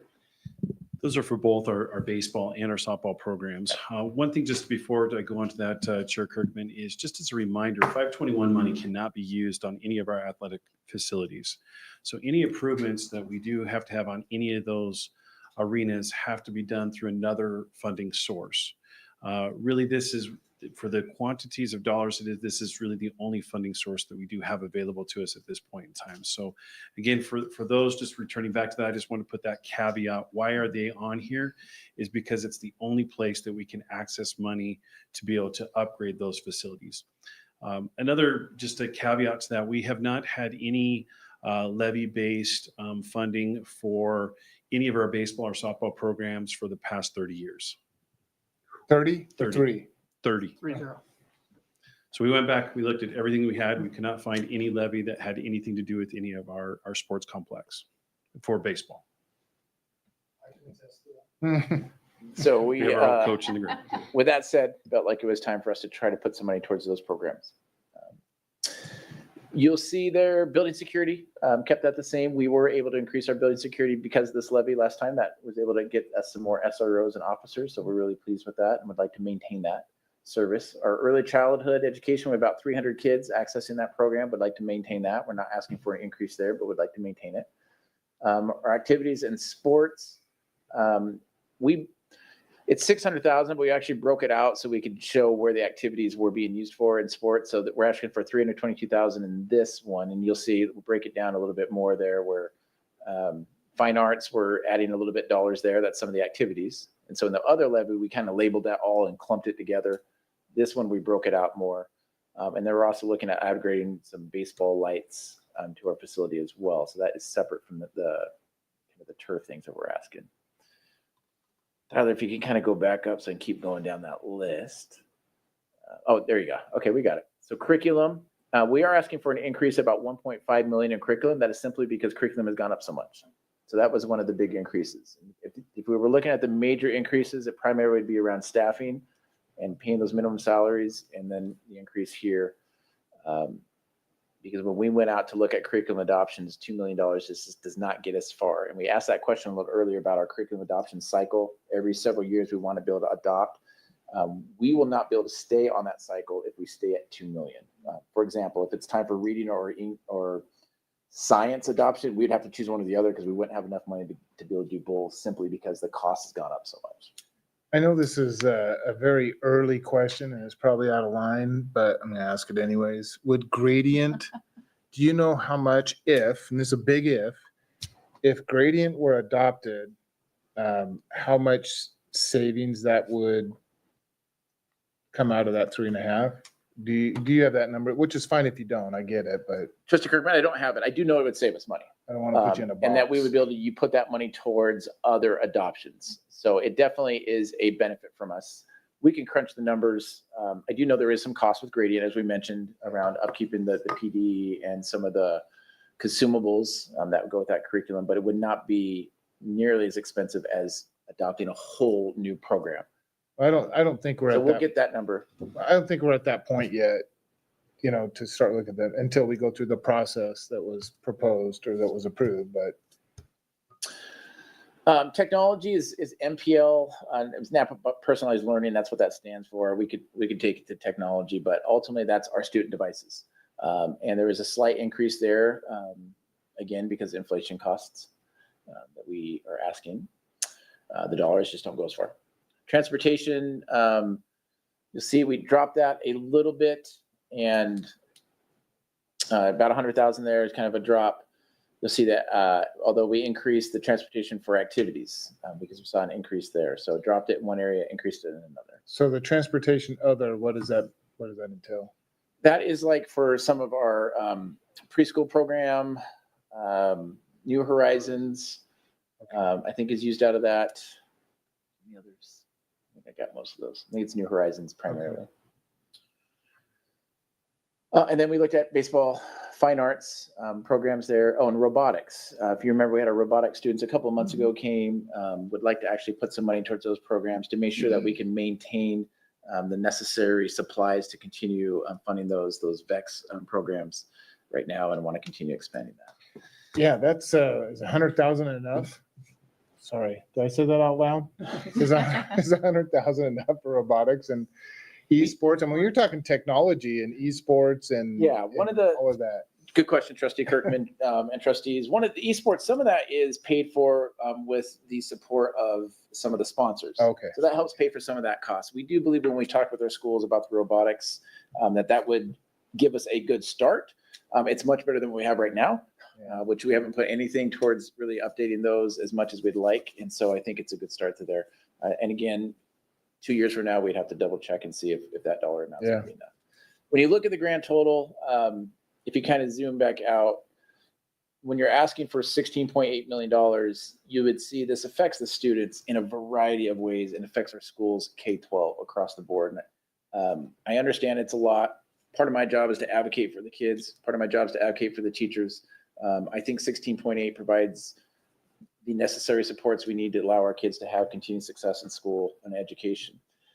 So now we need to talk about the cost. What does that look like with cost? So I think the key to understand is 16.8 million is we would not be charging that to the community. And so our next slide, Tyler, if you would go. Oh, we break it out again.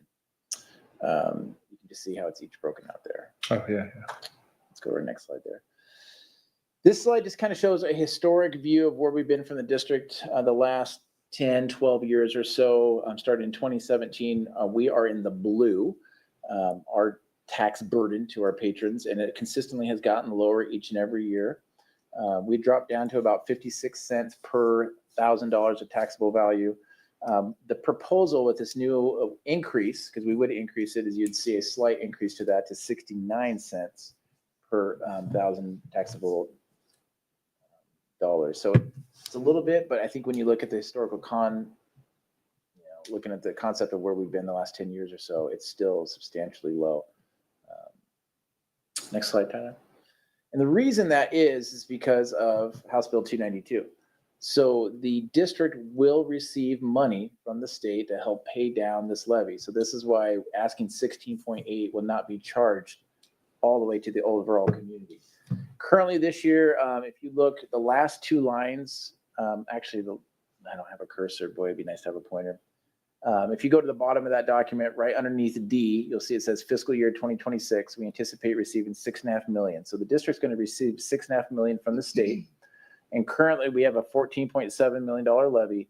When you apply that $6.5 million, really what's being charged to our patrons and communities is $8.35 million. When you look at the possible potential for us to increase our levy to 16.8, when again, we anticipate receiving another $6.5 million, then that would be 10.35 million that we would actually be charging the patrons. And so that's why there's a little bit of that increase on the previous slide, if you see that. So the House Bill 292 dollars are really important to us because they do keep that cost lower overall. So a levy, if approved at 16.8 million for 2 years, would technically only be 10.3 million. Per year, yeah. We're Total tax burden is 10.35 million. What we still at about 69 cents per thousand. Yes. Is what it calculates out to. Anticipate that to calculate out to. Does the district have access to the 6.5 in the event the levy isn't passed, or is it like if you pass the one, we give you the 6.5? It does have access if the levy doesn't pass. What that would then allow the district to apply is towards deferred maintenance. Yeah, there's a certain code. I believe it starts with you got to pay off your bond debt, then your supplemental levy debt, and then I think you could use it for deferred maintenance costs. So it says we anticipate, is there a possibility we wouldn't get the 6.5? No, it's in Idaho code, but I think it has to do with overall tax revenues and then our portion of that. Mr. Dewey is not here. If he was here, he might be able to explain it. I'll ask him when he comes up with his finance report to explain it in detail, but it has to do with how the tax revenue comes in and then what our portion of that tax revenue is how they kind of calculate that. Again, based on those calculations, we feel fairly confident it's going to be around $6.5 million. But even at 69 cents per thousand, I mean, just looking at a 400,000, you're looking at 276, $300 per year. Yeah. Okay. And again, this is just information. Just information, just Right. what Not we've making any calculated. Again, this is decisions. our need. So the trustees, you are free to ask questions, give suggestions about amounts, dollars, whether we need X or Y. Again, looking at what we saw for us, we believe this would be an ask, but ultimately it's the patrons that are going to have to make that, or you guys are going to have to make that final decision to say, patrons, will you support this? The money that you've been looking at, when you broke it down into the areas, let's say, I know when you go to the public and the patrons and you ask for money, it has to be spent on what you're specifically telling them you're going to spend it on. But what if you don't spend that much? Can you use it to pay down the levy, whatever? Let's say on curriculum, you save $1 million on curriculum. You can't use that for something else on that list, can you? Chair Kirk, when I have Mr. Dewey, go ahead and answer that, I think. So the law states you have to use it on what you're going to use it for. If you choose to use it for something else, you have to get voter approval to get that change. Even within, so you have the levy, here's what we're spending it on. You're saying I'm going to spend $3.5 million on curriculum. You only spend $2 million. You have to go back to the voters and say, we want to take the $1.5 million and spend it on this. Something different, yeah. So you can't move it around within. Correct. We used to be able to do that Yeah. before a couple of years ago. So that was the law that The one that changed. we are currently under right now is the second year now very of when specific that law's one. changed. Prior to that, we always left a little caveat or whatever else we needed, Yeah. kind of a thing, and we can no longer do that. Now the Can- reality but is, hold on, but can you Yep. take that extra $1.5 million and actually pay down the levy or pay down the debt, or does it again still have to be approved by the voters? so this isn't debt. Yeah. So the one thing about it is once we I actually guess levy, give it back so you don't yeah, have. once that we much. actually have the levy, we've already assessed it to the It's already patrons. there. I don't know if it's physically possible to send it back to the patrons, if that makes sense. Everyone gets a Ultimately, check what we from would Nampa. do on a 2-year levy, let's say the first year we didn't use $1 million of it, we would not levy the full amount for the next one. We always have the choice of not levying Year the by full year. dollar amount. Year by year. Yeah, so if Okay. let's say we had That's what I- 15 million, we didn't spend 5 million of it, the next year we wouldn't have to levy the whole 15. Okay. And so the reality of the situation, what we typically do is we actually keep it in an account. We have it perfectly aligned to Right. what things are, and then we make sure we spend it on what we have. We've been doing that since I've been here Yeah. because of the situation. So we've actually had that rule under ours, even though it hasn't been a law. We actually had that rule under ours for many years, and we make sure to use it for the purposes that we have. Chair Kirkman, trustees, one thing that I think need to consider as well, understanding, going back to the slide around 292, Tyler, if you could, is ballot language. We don't have a lot of say in the ballot language and how it's worded. And so we're gonna have to do a really good job educating our public on whatever number we choose, that the money from 292 won't charge that, but I don't believe we can put that into the ballot. I think it's gonna have to say exactly what we're asking for. So if you're not informed, you're going to come to the ballot box, you're going to see, wow, 16.8 million, that's a big number. We're just going to have to make sure that patrons understand that that's not really what we're charging, even though that is the dollar amount and what the ballot's going to force us to say. Well, and if the decision of the board is to approve putting the levy on the ballot, I think it's very important. I'll say this now as a trustee that if not approved, I feel like I'm advocating for it already. But I'm looking down the road though. I mean, we have teacher salaries, we have teacher positions that are funded by this, by the current levy that would be funded by probably more that would be funded by another levy because of the mandated increase in teacher salaries. If it's not approved and we had to look at cutting some of those teacher positions, you're going to see an increase in our class size. And I think the district has been very proactive in making sure that our class sizes are as low as we can get them with what funds we have. But honestly, if those positions that are funded by a levy are not there, we're seeing class sizes 30. I mean, I'll just guesstimate 30, Yeah, 35 Chair Kirkman, students. trustees, spot on. And you can just look to our neighbors of Caldwell and Cuna when they didn't pass their levies, what they had to do. They lost some of their security supports, SRO supports in some of their schools, or class sizes that got to get higher. Exactly. We would have to make we have on there. We wouldn't have salaries for our coaching. And what does that look like now? There's things that we'd have to do and explore that we don't want to. The levy does impact so many areas, technology, curriculum that we wouldn't have. It just would be hard. Could we ultimately do it? Of course we could. Would it be painful? Yes. Would it be benefit the kids? No. It would be hard on the kids. And to me, that's my concern, and the staff. And I always think Trustee Taylor, go ahead. Can you guys hear me? Yeah. Okay, good. I just want to really ditto everything that Jeff said about the levy. I also, I'm advocating now, but realistically speaking, this levy is a necessity. And I think sitting through negotiations and really getting an understanding of the changes that were made legislatively this year and how we had to adapt to those changes it really does leave us lacking and in need of funding. So I actually feel like this is a conservative ask based on the need.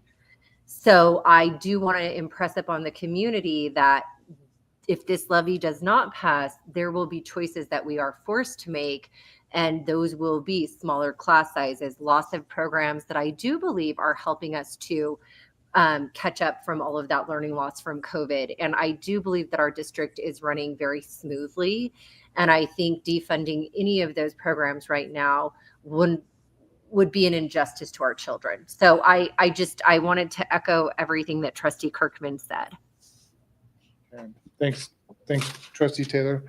One other thought I had is that sometimes before I got on the board, when I ever heard the word levy, I looked at other districts that were running levies and why are they running one and why aren't they running one? And why do they have to? Why don't they have to?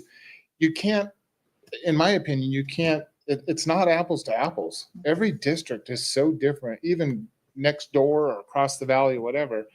And you mentioned this, Dr. Russell, that we have students in this district that just have a different need than other students in other districts. And I think that's something to also consider, is that if the levy is not there, how does it affect those students that are, have less advantages than other students have? And it's just not, you can't compare Nampa School District with Meridian or even with Caldwell. We just have different needs, unique needs in this district. So anyways, food for thought. Whoever might be listening out there to the video or watching, that's something certainly that's what I'll be considering when we take this up and discuss whether or not to. So let's talk about kind of the future. Again, that's kind of where we thought. Let's bring the slides back up, Tyler, if we will, because kind of what are some of our next steps going forward. Again, breaking out some of the cost here. Again, anticipating our levy rates. I'm happy to have Mr. Dewey answer any of those questions if you look at it, but you'll see what our supplemental, again, that 10.3 that we would charge. This is the overall tax burden, how we get to the 0.69. We don't have a bond payment anymore. You can see we were able to pay that off. That was great.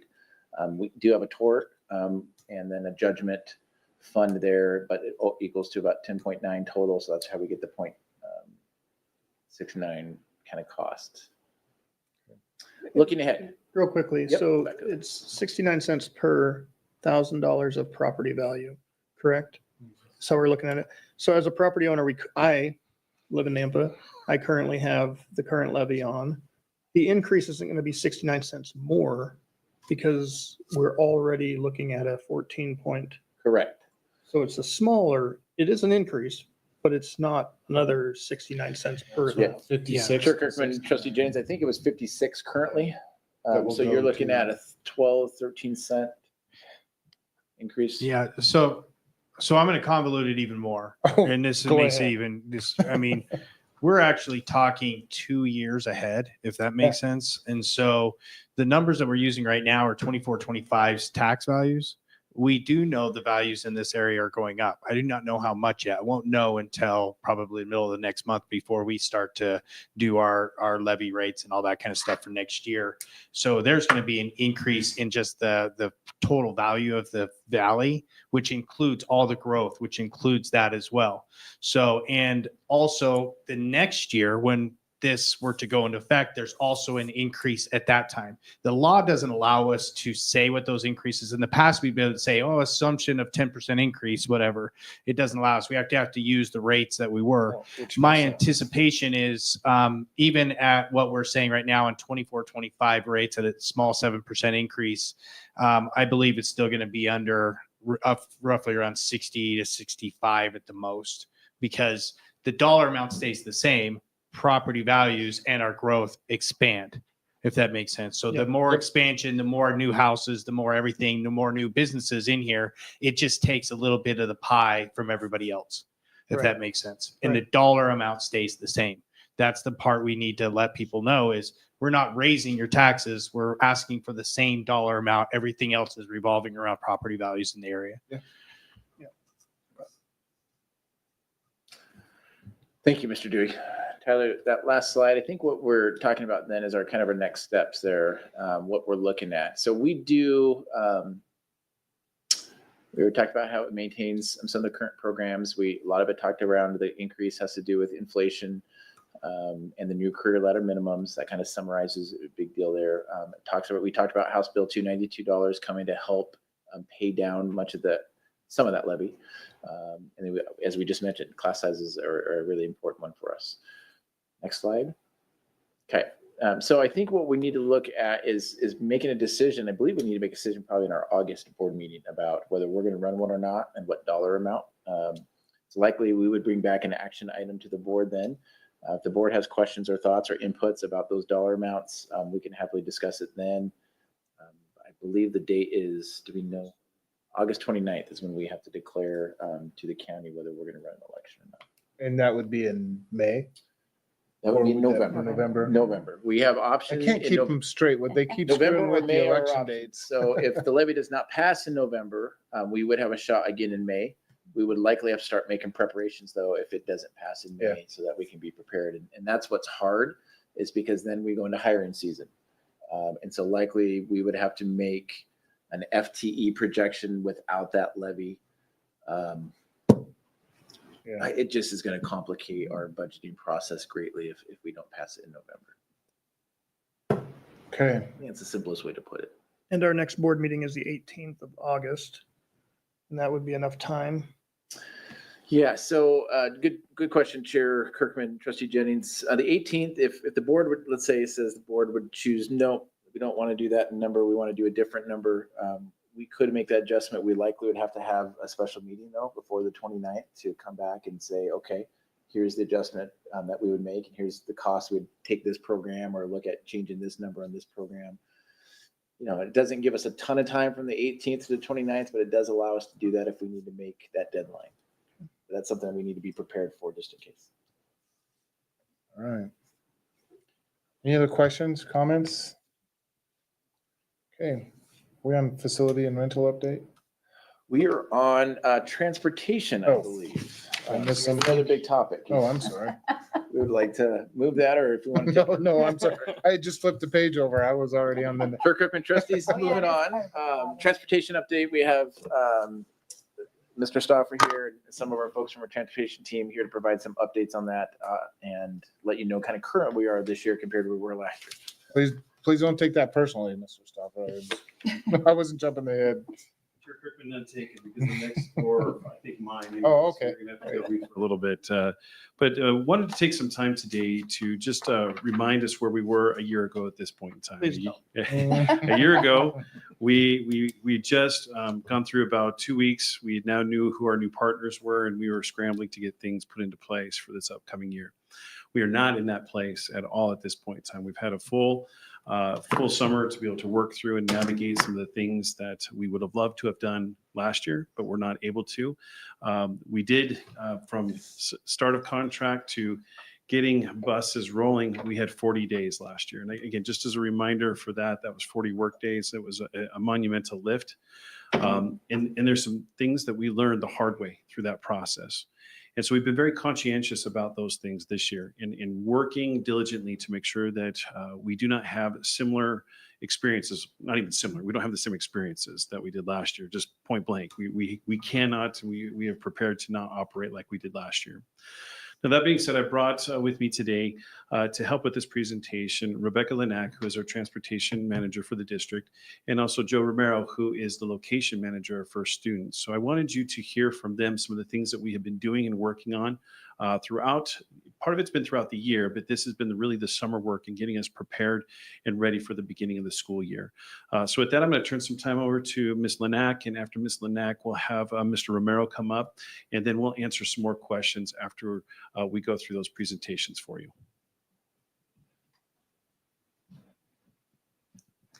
Good evening, members of the board, Superintendent Dr. Russell. I am just going to walk through a little bit of what we've been doing to get prepared for this school year.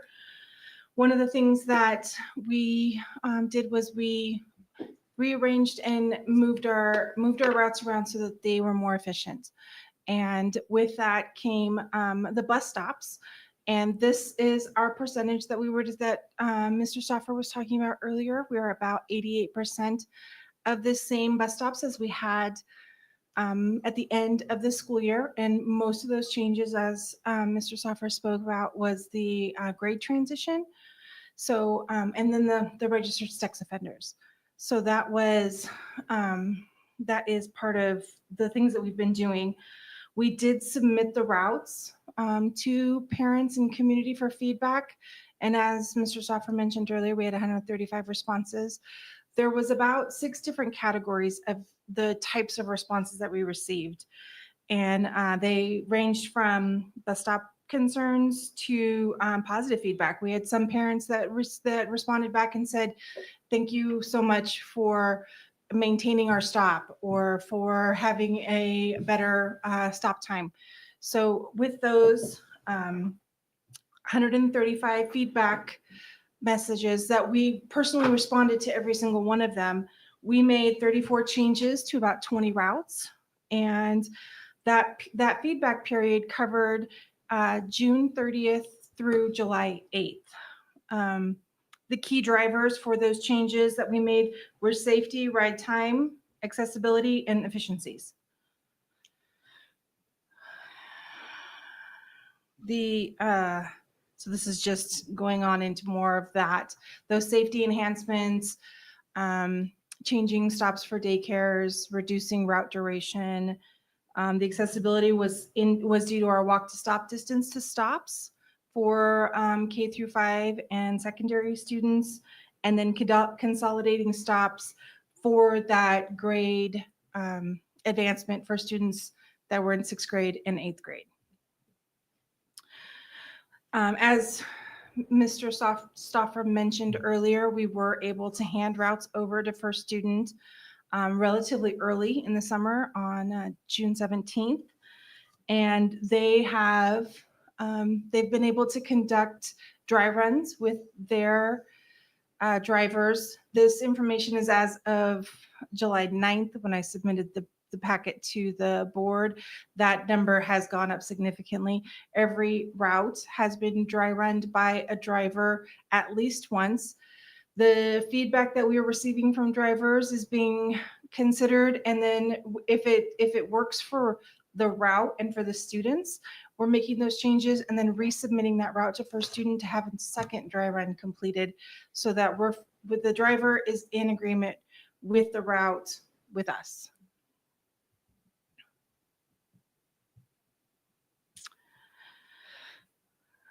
So this is our timeline for the first 100 days of school. Our customer service call center is going to be up and running August 4th to help with parent calls and those parents that are looking for their transportation schedules for their students.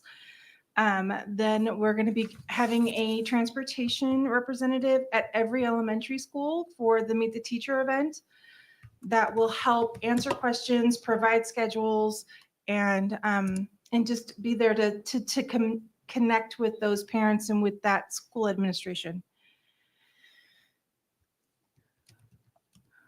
The way that we're going to be measuring success for this next school year is going to be with just evaluations and feedback, sharing a tracking workbook with our partners for students, and monthly invoice audits that we're going to be conducting to help keep our budget intact. I want to introduce our location manager, Joe Romero, and our wonderful partners, and have him start his presentation.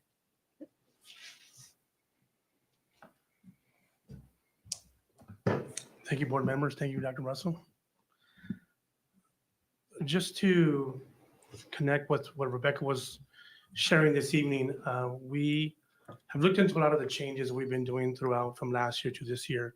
And I have a few slides just to kind of share with you the changes that we've been implementing, the changes that are going to be happening. One of us is just ensuring drivers that are following routes. It was a concern before if drivers were kind of deviating away from the routes themselves. Through training, through conversation, and having one-on-one talks with the drivers, we ensured that the routes were going to come together, they were going to be completed. And this was also with the help of Rebecca and her team. that was able to get the routes to us on a timely manner that we can complete the routes.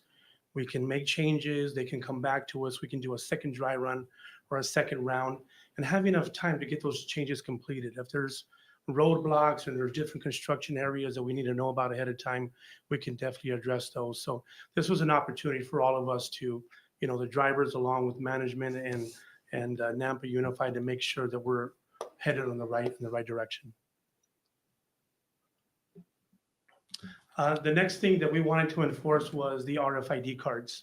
I know that in the last year that we had, all the elementary schools combined together, there was training, and we went through it for all the elementary schools. And we want to make sure this time around that all the drivers that were trained from last year, that they get just a reinforcement of what they've been doing already in the elementary schools. And we're going to complete them with the rest of the schools, along with the rest of the drivers that we're going to be getting through the training through the summer. The drivers that are here, there's going to be some part training that's going to be completed on our startup, which is on the 23rd at Columbia High School. And we're just going to enforce that the RFID cards need to know, the drivers need to have the knowledge on how to apply them, how to make sure that they're used properly. This goes into effect helping ensuring that the students that get loaded onto the bus are the correct numbers, the students that get onto the bus, that they have a name tag or that they have the badge themselves. And we're working closely with the schools and principals to make sure that this is all taken care of in the first week, 2 weeks until we complete the rest of the schools. So this is part of the safety reason also to ensure that we know exactly where the students are at all times. If there's a time or an event where a child maybe was misplaced in a wrong bus, the time has now shortened, and the security and the assurance of knowing that that student is on a certain bus when they should have got on bus A and they got on bus B, we can definitely respond to the parents a lot quicker now and give them, that safety and that safe feeling and that peaceful feeling, knowing that the child was on a different bus, but we have them. They're secure and they can option to go back to the school to pick them up, or we can just go ahead and wait till the end of the route. So this helps all around for us to ensure the parents and also the district that, we're watching every baby that gets on our bus.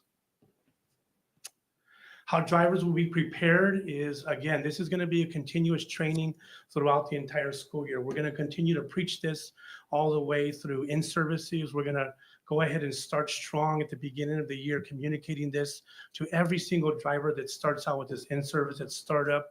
All of management has gotten the training, and we're going to continue to have the training in all areas as far as first acts, first view, RFID cards, and just to ensure that we're actually all coming together to focus for one purpose, and that's the safety of all the children here. Training is going to continue to happen. Some of you already know, are very familiar with a lot of the programs or some of the programs within First Student. We have first acts that we report incident reports. If there's anything that goes on the bus that we need to report, we can report it immediately. We're also going to be using first acts for the students that maybe fall behind and they're not able, or they choose not to use an RFID card. We'll definitely be able to use first acts to report those students so that we're all in communication with that. We also have first view to indicate where the buses are actually moving and the locations and where they're at. And so we have a lot of programs that are being given right now, along with Traversa and the tablets that I have on the next slide, is that just ensuring that our tablets that we have today are the upgraded version. We were at 1.2 the end of last year, and all of our tablets currently have gone up to 2.0. So that means that our mapping and the responses and the rights and lefts are going to be at a greater response as we continue to work with Nampa, the transportation department. The rights and lefts are coming to us, and we're going to work diligently just to make sure that that's working effectively for everybody. So coming to the numbers right here, these numbers have changed a little bit from the last time. Just like Rebecca had mentioned earlier, is we had turned in these reports and these slides, a little bit premature, but the numbers have changed in a way that I believe that regardless, at the end of the day, the question is going to be is, are we have enough staff for day one? And we definitely are going to have it. We are definitely going to be staffed. If we look at the numbers right now, We show that we have 85 drivers, CDL drivers for route. And we currently have in our pipeline 17 pre-cert drivers, meaning that these are applicants that have come to us that already have a school bus certificate.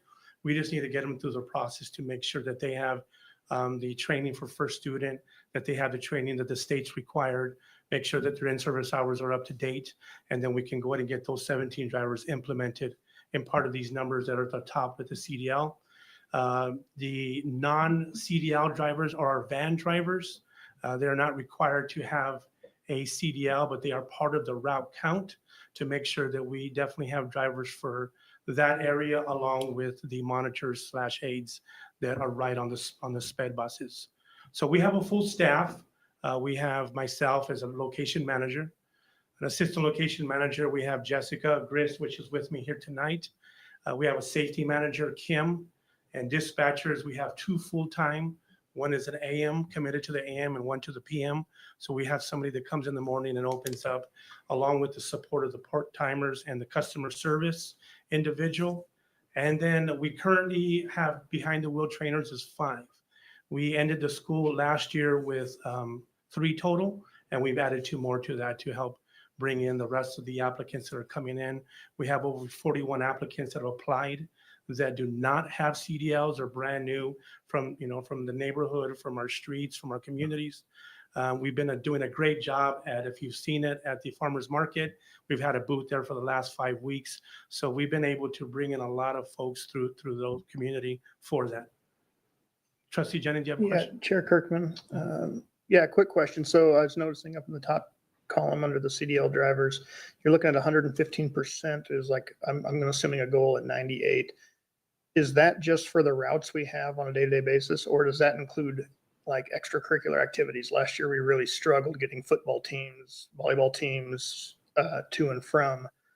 Thank you for that question, Trustee Jennings. We currently have 8 separate trip drivers that are designated just for trips alone.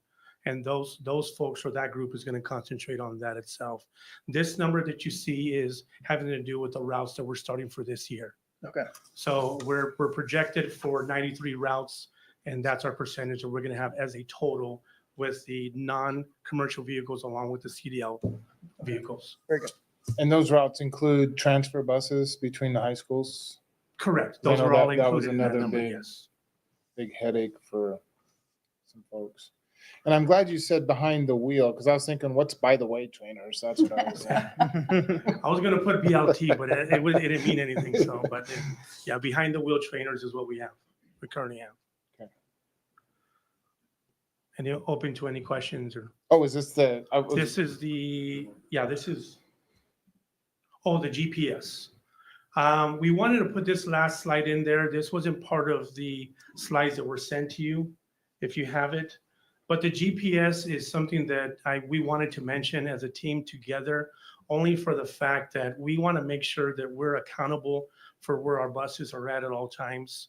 The GPS that's running on the vehicles themselves, where they're located, we have a Zonar system.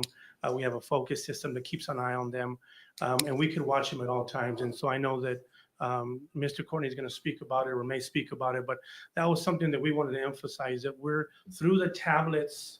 We wanted to make sure that our drivers have the complete training of knowing how to input a route. And if they happen to jump onto a second route, they know exactly to input to go into the second route and commit to a CTE or to a shuttle or to a midday, so that we have a constant integrity view at all times of this is where it started, this is where it stopped, and this is where the second tier starts and stops at all times. And so the training has been continuing, and then along with the new drivers that's coming on board, that they'll have the complete training along with that.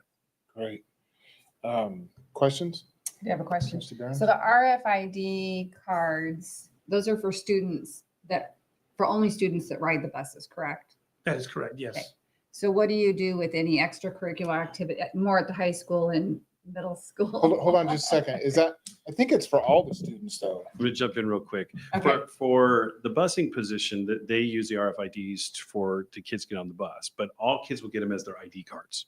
Oh, okay. So It's all part of kids their get- ID card. Okay. Yep. So it's their perfect. ID cards. So we were using, So we we know say where our- RFID because that's what they are, but in application through the student's eyes and the parent's eyes, it's their ID card. Okay. But that So we brings, know where the students are at all times. Which they have to have. that brings up a great point. So the students leaving for the extracurriculars will scan their RFID card? They'll scan their badge. Well, right, their right, student their ID. ID. Okay. So Chair Kirkman and Trustee Jennings, I think that was not the system we have set up yet. We have that potential. Our focus has been for our day-to-day routes right now. We're trying to get, that was where we have put our efforts and our energy into it right now. That, and if you look at, we have those special buses that First Students donated to us. Those are not currently equipped with the RFID. You talking about those? Those ones right there. Yep. Oh, And those are the activity. Those are buses. the activity buses. Now, we will use other buses than those because we do have more than one activity that's happening per day. But that's one of the things that we're working through for that component. But our first phase is to be taking care of our general routes from morning to afternoon. Our second phase, we can look at that second part for the after-school activities. okay. Trustee Barnes, did you have a second part? to No, the that question? was it. I just want, you mentioned being able to know where our kids were at all the time. So Yeah. that made me think of our extracurricular. Well, students that go and out. along that line, I had a follow-up too, or add to that. Is there a parent app? Is there, okay, where's that at as far as? Chair Kirkman and Because Board it's of going to take a Trustees. lot longer for the parents to get on that app than it is for the kids to use their school ID. For sure. So one of the things that we have been pushing out weekly is the information on how to download and what app to download. We did pilot this last year and we had it for the majority of last year. From January on, we had the parent app that was available. It's still available. It is, they can download it. It's called the First View 1.0, excuse me, in the App Store for both Apple and for Android devices. Again, we have sent that out from Parent Square for the last month, at least once a week for the last month we've been sending out, and we will continue to do that. Okay. Chair Kirkman, trustees, along those lines, I was wondering, because I know one of the issues that we had last year was students maybe getting off on the wrong stop or being dropped off on the wrong stop. How are we going to address that this year? How do RFID cards or the new app help prevent or support our parents in knowing those Great things? question. Trustee Kirkman, Dr. Russell, Board of Trustees, one of the things that we're working on and we have been messaging out to parents, we have been really trying to identify who is going to be riding buses. One of our challenges is that we're not always sure who's going to be on a bus. And parents haven't necessarily identified in their paperwork to say, hey, my student is going to ride the bus. So one of our campaigns have been to parents through Parent Squares to get into final forms and make sure that that information is correct. So our first phase has been really doing to the best of our ability to have parents identify if their student is going to be on the bus. If they're not on the bus, we don't know if they have not identified themselves as a bus rider, we do not know what stop they're going to be on. And so our whole system of safety and security that we have planned with the RFIDs, with the apps, become somewhat of a moot point because we don't know where they're supposed to be. And that's one of the emphasis we've put is that we have timelines where we put some markers for them to have that done so that they can be registered and assigned stops. So the first day of school, we know where they need to be. Now, if parents haven't done that, and again, this is an important thing for parents, we encourage them right now to get on final forms and update that information. It is going to be the first key ingredient for us to make sure that we know where kids are supposed to go. Mr. Stauffer, what if down the road, not saying this is going to happen, but it's always a potential, my son gets grounded and can't drive his car to school and has to take the bus? That's a great question. And what I would recommend in those circumstances is just notify our transportation department. But so they still have to be, I can't just say, hey, you need to get on the bus and take it this. Correct. So what if he shows up one morning and they say, well, the bus driver wouldn't let me on because I'm not registered? You're going to have some upset parents that Sure. their kids didn't get to school that day. In Trustee Kirkman, we recognize that. We also Okay. have upset parents when we don't know where their kids are at.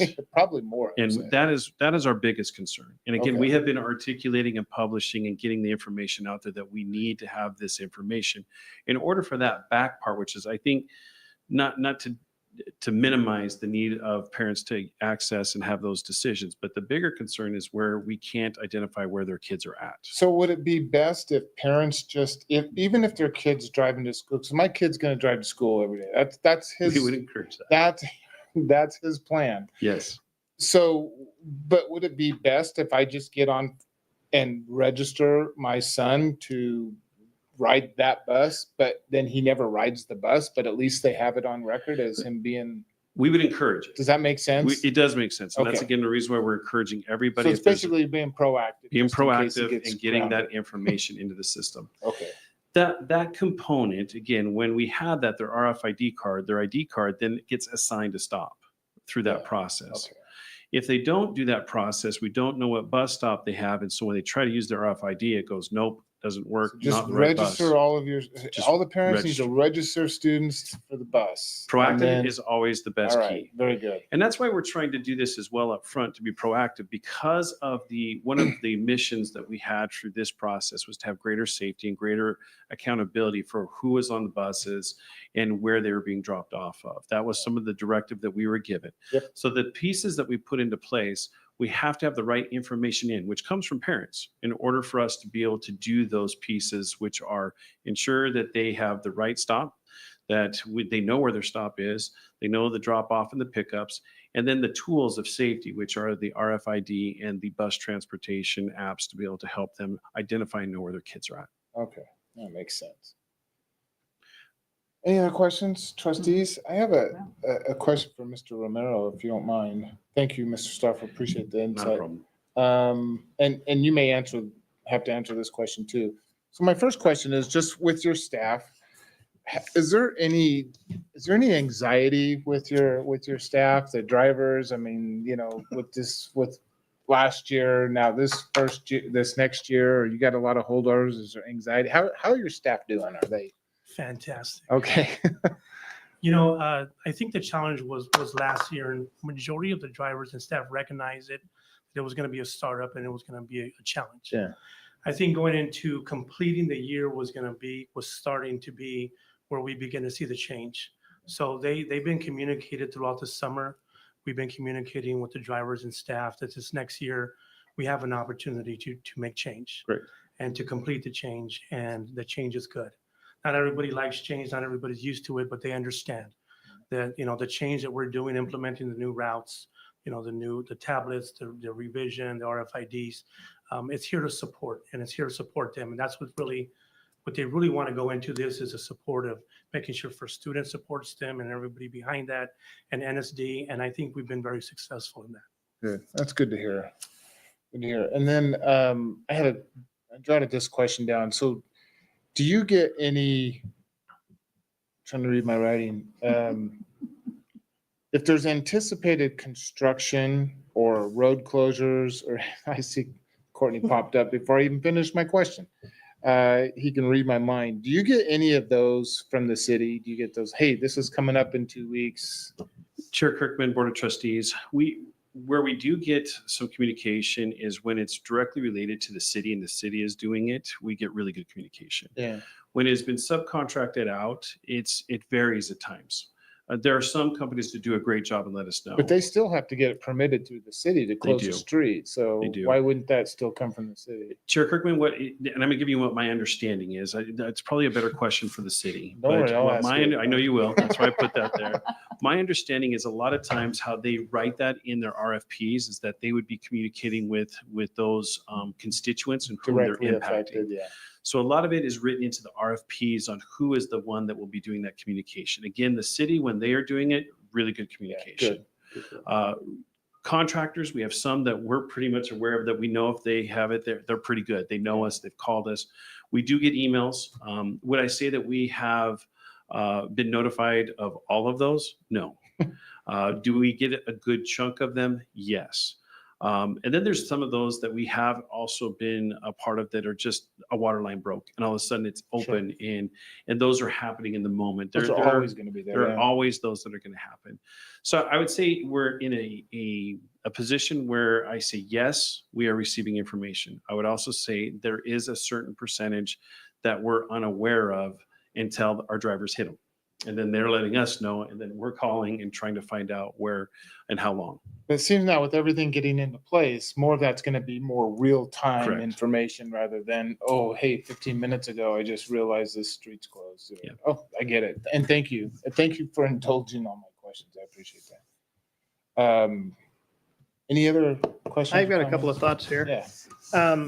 So what is the process? So the parents have the ability to track the child on the app as they're on. So if the kid is on the correct bus but fails to bring the ID card, does the driver have the ability to select that the child is on this particular bus when he gets on, when he gets off? Absolutely, Trustee Jennings. On the tablet itself, there's an option if they do not bring the RFID card on that one day, there's a button that we can push and it has add student. Now, what that's going to do is that's not going to give the name of the child that's on there, but we're hoping and praying that by a few days that the driver will recognize that Sure. student.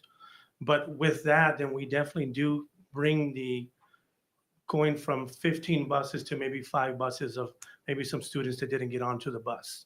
Okay. But if they don't scan, the name will not show up. Okay. But we do have an option so we can push to add student to that vehicle itself.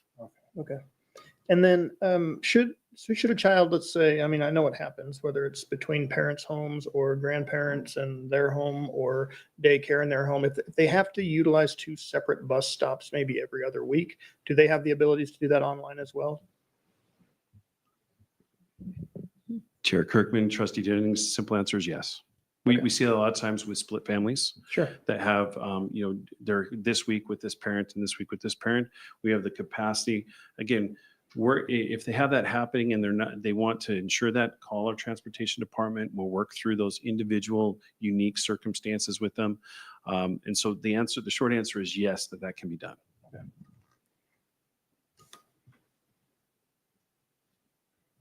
Okay.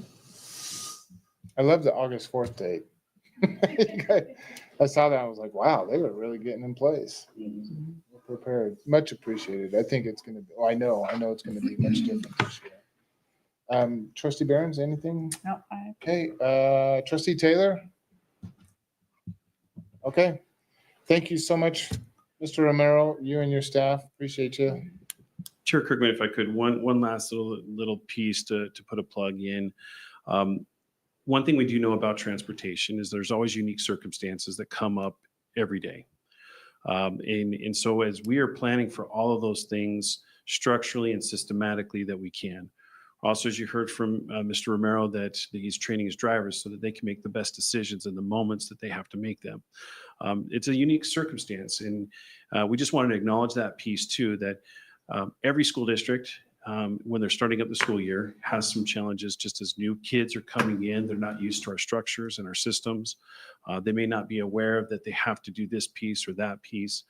And so I want to put that out there too, is that as much planning as we're going to do, we are going to minimize the majority of the things that we have been faced with, but we're not going to be able to eliminate every obstacle that comes in our way, particularly that first few weeks. And so I just want to recognize that piece. And I also don't want to say that we're not going to have any issues, that we won't have a bus that arrives a little bit late because of an unforeseen issue. So I just want to just state that piece as well. And that is not due to a lack of effort of putting in time and energy and making sure we had the right people doing the right things to help the process become better. Is there 100% agree? Trustees, I'd rather under promise and overperform. Yeah. And I think that's one thing that we didn't probably do as well last year. Is we probably should have been more open with this startup. It's going to be more of a difficult start. I think we were so stuck in just trying to get things ready to roll. But I think this year we are better prepared. But it's always going to be, the first couple of days are always going to be a little rocky. I do want to reiterate, I think a couple of things for our parents, as we mentioned, getting in and getting our forms filled out, making sure that they are using the app to track the buses, because that's one thing that we heard a lot last year. Well, this bus drove by. Well, there's many buses that go in our system, not just Nampa School District buses. There's Valley View buses, there's private school buses, there's charter school buses. And so seeing a yellow bus drive by doesn't necessarily mean it's our bus. And I think that app now being able to track where is my bus, especially we're going to be slow. That's going to be the reality of the first day, week or so. Likely we're going to be a little bit behind. That will help us. And I think that will help some of those calls of why is the bus driving by here and not here? Yeah. So we'll try to get that information out to our parents, but anybody that's going to listen or watch this video, it'll be really helpful as well. One last question, sorry. Yeah. So are the routes that we have online right now, have we kind of froze them? That's what a parent should expect on the first day of school, or do we still anticipate changes between now and then? Chair Kirkman and Trustee Jennings, the ones that you approved today, we don't have anything on the website yet, other than the ones that we said were in draft form so the parents could look at them and provide the feedback. The ones that you approved today will be published onto our site. Those are the ones that we are counting on to move forward with. Okay. Now, one of the pieces, again, that we mentioned is we still need to have parents finish their final forms if they haven't. That also helps us dictate how many kids are going to be on the bus. And it gives us an idea if we need to split a route. So if we do have some that come in, the stops may not change, but we may have to split a bus if there's too many kids that get on a particular route. That would be the only, so the stops won't change. It would be, it's now bus C12 instead of C10. Right. But those things will continue to update and publish out to those impacted as we did last year. We have chains built as we know which buses they're on. We have parent communications that's specific to those buses that we have been communicating through those channels as well. So I know this is a balancing act, absolutely. But what if all the parents go on there and sign their kid up to ride the bus and then they're not riding the bus? Is that going to affect how many buses are on the streets or because they're anticipating, look at all these kids, everybody signed their kid up to ride the bus. Chair Kirkman, just in case. Yeah, Chair Kirkman, we've taken that into consideration as we plan these. There is flexibility as far as putting some more loads on the buses. At the same token, that's what the first few days are for, is to kind of vet out how many kids are actually utilizing the buses. Because it'll start being consistent. Correct. You'll start to see some consistency really the second week. Being the old principal in me, particularly the elementary principal and the secondary principal in me was like, get on the bus, you're old enough to get on the bus. We helped them. And, it's a little bit different for our little ones. As an elementary principal, that's where we really want to try to build consistency, make sure we're getting kids on the right buses. Who's riding the bus? You typically, the first couple of days, have mom and dad that want to drop them off. Grandma and grandpa want to drop them off. So your first few days are wonky because of those just new variables. Okay. So as we get through that first week and we settle into that second week is when you really start to see the fluidity of the system. And that doesn't matter what year it is. It doesn't matter what bus company you have. We've been having that forever. That's been just our operational component. We knew that was a part of the first few days of school. Yeah. There was one thing I was going to tell Mr. Romero. You don't have to come back up, but thank you so much for those activity buses. Those are just awesome. Your company, spot on. 2 thumbs up for those. They were awesome when we heard about that. Definitely a source of pride for our kids. Yeah. When they pull up in those buses, you know who's coming. Yeah. I saw them on the road. Nampa has arrived in one shape or another. Anyways, but thank you very much. We didn't have publicly acknowledge that. All right. Anything else on the buses? Okay, then. What's next, Dr. Russell? Yep. Chair Kirkman, next on our agenda is our facility rental update. So we'll have Mr. Stauffer go ahead and share some information about that. Chair Kirkman, Board of Trustees, just quickly we discussed this point a few months ago where we were moving to a rental software system to help bring some more congruency with inside our infrastructure. Facilitron is the name of that software. It is up and started as far as July 1st. We've done some training with all of those, both in-house personnel and district level people to manage. It just helps us with calendaring. It helps us with consistency of pricing, and it helps us to also generate a little bit of revenue, to be honest. And currently, in just the few weeks that we've had it up, we're currently have already generated $48,000 worth of revenue for the schools based off of renting our facilities. So just more an update that it is in place. It is working. There are always, this implementation has actually been a very simple implementation. This is a very similar system to other districts in the state have used, but I do have to give credit to the Facilitron Adaptation Committee. It's been really smooth for us to be able to put in. We have questions. They're very responsive, same day responses to us. So I've been very pleased with that component. And the software is embedded inside of our website. So when they go to our website and they go to the rental, all the information's in there. It collects insurances for us, so we're not chasing insurances. So we know that the entities who are in our buildings have insurance and have paid. It's just been a better system for more seamless transition from kind of doing it helter-skelter and individually based at each building. So just wanted to give you an update on that. The revenue that comes in from those rentals, is that going to the general fund? Or is there a specific, Chair Kirkman, those maintained at the building level. wherever and- they're being rented, and, whatever's being yeah, rented? because we that was a decision that we had contemplated several different times, but because they're handling it at the building level, Makes sense. we allowed the money to stay there. And so it's really a building-based generating opportity for And each creates a school. little competition. I don't, that wasn't the intent of it. Healthy That's not the intent. competition. Our Wasn't the school's intent, better but- than your school, so rent from us. No, Yeah, I get it, yeah. and I appreciate that. Yep. Okay, property, any questions, trustees, comments? Property swap? Oh, sorry, Dr. Russell, I jumped Nope. in front of No, you. you're- Go right ahead. We are on the property swap. So trustees, Mr. Stauffer is going to share some information about that. Board of Trustees, I just wanted to make you aware that we have completed the swap for the old Gateways building and the Union building for the Transportation Department. That was completed and registered last week. So those two facilities have been transferred out of the district's name. And now the bus depot is now underneath the district's name. Just wanted to give you that update that it has been completed. What's the official name of that bus place? Our unofficial name is the bus barn, but the transportation center is probably the more appropriate term. Nampa School District Transportation Transportation Center, Center. So yeah. if you're gonna put up signage or You'll whatever. see that's something what- along that. We have not as of yet. Part of our updating that building that is the skeleton building will be part of that. When we get that done, that will have that there. Okay. Great. And assembly, I think we've kind of touched on that a little bit. We have a Board of Trustees. Just wanted to, again, just bring that to more of the public and just your awareness that we do have that new site. Tyler has put up the what it looks like when you want to access our board agenda. We will have next week the data delivery from our old board doc system of all the past board meetings. We have been reviewing that data. It will be uploaded this week. And so in that same place, you will be able to go back and research all past board meetings. And so we're transitioning that information over. I was hoping to have it done for you today, but we were more concerned about making sure the data was correct. And there was a couple of things where there were some duplicate meetings that had been moved over that we had to clean up. So you will see that this week of all the information from our previous board software will all be moved over. And it's essentially from 2017, all that data will be moved over. Yeah, just using it today for the first time. I kind of like, I mean, if you want, we can provide input now, but I kind of like those PDF attachments rather than the Word doc attachments. But nonetheless, it's probably just personal preference.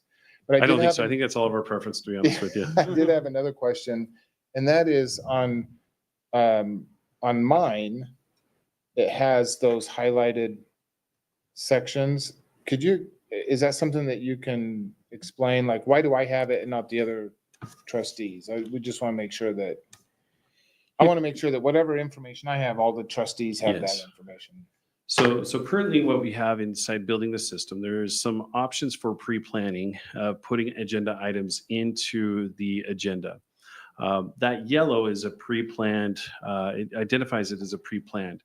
There was no data or information that was placed into that. So in yours, it just didn't get removed as board chair. That was one thing that you work out with Dr. Russell and with Like our agenda planning. with your committee. agenda planning. Okay. That's So where it it'd came be- from, was the agenda planning. So it need to go to the vice chair Yeah. also. And so And- as and we're the setting clerk. up the, That's not what happened though. I know, but it was early on. We were trying to work, he was working the bugs and stuff out. Yes. So I think that's why I so asked part the of it question. is just coming back to that piece of working out the bugs of what things need to be on there and what things don't. So this first time through, it was because of the planning session, it got placed on there. Yeah. And it didn't get taken off in the manner that we should have done in a normal process. And that was part of learning the system. Yeah. Get it, totally get it. So it's probably something that doesn't even really need to be there. So it's more for planning. I'm All right. just glad you had a problem and I didn't. I didn't have a problem at all. It was a question. I was like, why is this highlighted on my agenda, not on your agenda?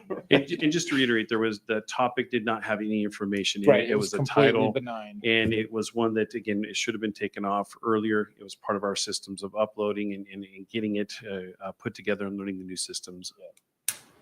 Totally get it. All right. Is that all you got? That's all we got. All right. Thanks, Mr. Stoffer.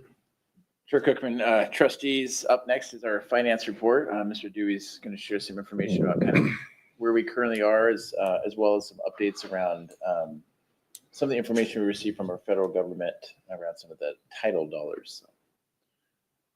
Mr. Dewey. Yeah. You want to go to the next one? All right. So many of you guys have probably heard some of the federal monies have been placed on hold. The biggest reason for that and what they're basically saying is they're held, not they're being very selective with their wording, and because technically the president cannot hold these funds because they've been appropriated by the Congress. But they are reviewing them to make sure that they are meeting the DEI and immigration executive orders that the president had out there. No one knows the full extent and what time this will take, but that's what's happening right now with that. The hardest part about this is, so we've kind of known stuff was going to happen in a year from now, usually about a year ahead in grants. So what we're spending now is usually what's appropriated in October of the year prior. Right. So usually when this happens or we get some word on that, we get plenty of notice to say, okay, we need to start shutting things down. We need to start letting people go or redefining jobs and that kind of stuff. The issue was the state was told June 30th that they were not going to get their allocation on July 1. We were then told July 1, hey, just so you know, don't go ahead and encumber these funds because they might not come. So we had no warning whatsoever, and now we're scrambling for what we're trying to do right now. If you want to go to the next one. So these are the grants that they're putting on hold right now. Title 1C, migrant, Title 3, which is limited English, Title 2, teacher training, and Title 4, community schools.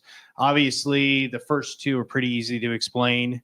That's really goes along with the immigration policies that's happening in our nation right now. I'm not going to get into the political aspect of it, but you know what's going on there. Title 2, they truly believe in, the OMB has put out a report that said that teachers are doing only DEI stuff and they're grossly mismanaged this money and it needs to go away right away. We don't know exactly what's real, what's not. I can tell you from our district, I have never seen anything like that. And I know we use those funds very well. And right now, majority of those funds are used for people. So I don't know how our people are complete DEI people, but apparently that's what our OMB thinks right now. But we do not know what that is. And I can't speak for any other location, but almost every one of these rules and one of these expenses were approved through other agencies or through reviews from states and that kind of stuff. These are all federal grants. Yep. If you want to, so if you look at that, within one day when we weren't expecting it, almost $1.7 million was basically held from our finances. So, and we're supposed to be okay with this, I think. That we utilize every penny of. Oh yeah. Yep. Very much so. Tyler, you're going to go to the next one. These are the number of positions we actually have on there. And these are just positions. And we also have other things that we buy with this money. It's not like, do we just have positions on this? The majority of it is positions. And that's what the government really wants us to use it for. But if you look, one of those classified FTEs that's 6.8, we do have a regional migrant coordinator that the state actually feeds through the Title 1C program, that they actually give us more money to pay for that person to go regionally And the one thing I will say here is when I first got on board, we weren't spending, we were probably getting $250,000 in migrant money. Because of the movement that our district's done over the years and just really through our migrant coordinator and a bunch of other things, we've really recognized a lot of people, a lot of kids that needed this work. And because of that, we've grown in funding because it's all based on who you acknowledge and who you get. And it's not, one thing I will say here is Migrant isn't necessarily Hispanic either. Migrant just means that you're from another location. So that's the other part that people don't quite understand here is it's really a big bummer because we've really grown our migrant population. Our summer school this last year was one of the biggest we've ever had, and it was just a great program for our kids, and it is at risk of going away now. Again, Title II, all those positions you see there, and in Title III, Title II, and Title IV. Title IV, the bigger worry I have is those are all our community schools.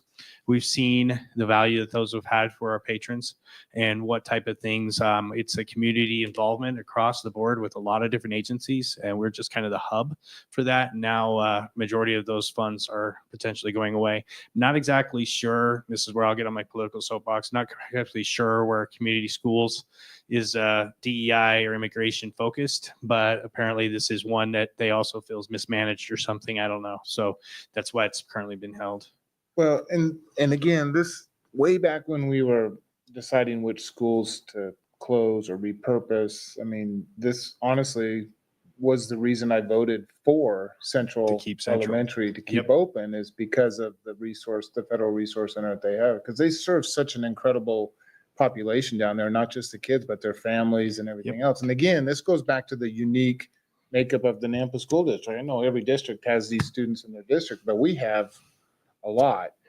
And if these funds don't come to us, this is something probably that we might even consider shifting to a levy. I mean, is that a possibility? Trustees, yeah, that's something that we absolutely could shift towards a levy. We'd have to look at the dollar amount on it. If the funds don't come, we likely would not be able to fund those centers, and we would have to go back and put some of that burden on our counselors, or try to find other resources and finances to be able to fund those. But as you said, yeah, that's kids' clothing, food, medical supports, whatever it is the families need, those community schools provide that for them. And so, yeah, it's a huge loss if we cannot access those funds. Well, and I'll contend too, because we've had those, we've actually got additional larger donations from our public as well, and our hospitals and that. They see the value in them, Albertsons just put in $50,000 just to fix up our East Valley location just for this purpose.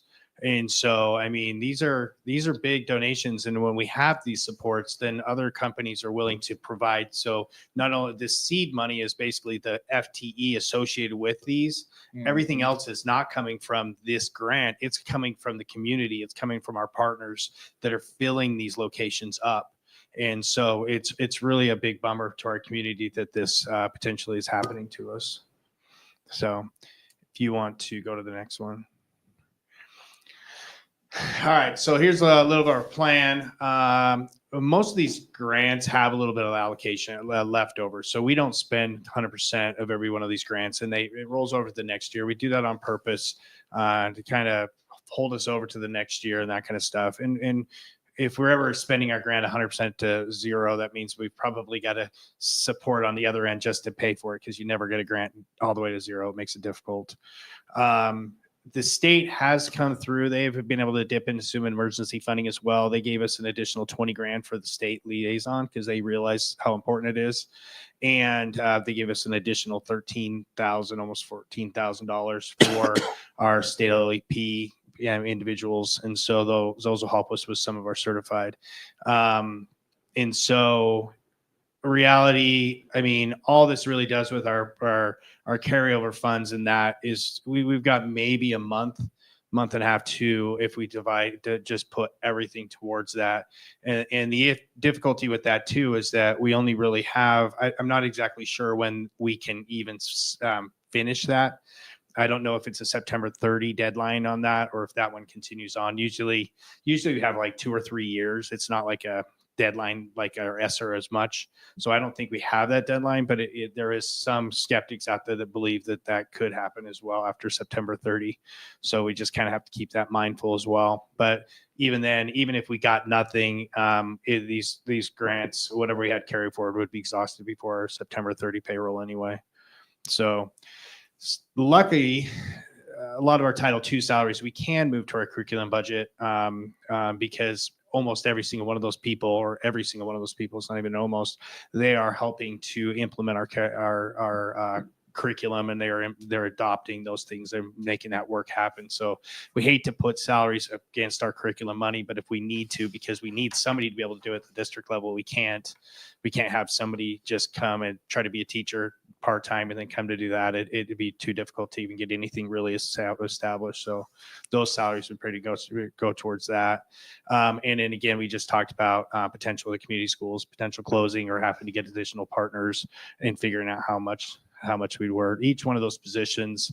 I mean, we don't pay a ton, but I would roughly say those positions in total cost around $50,000 or $60,000.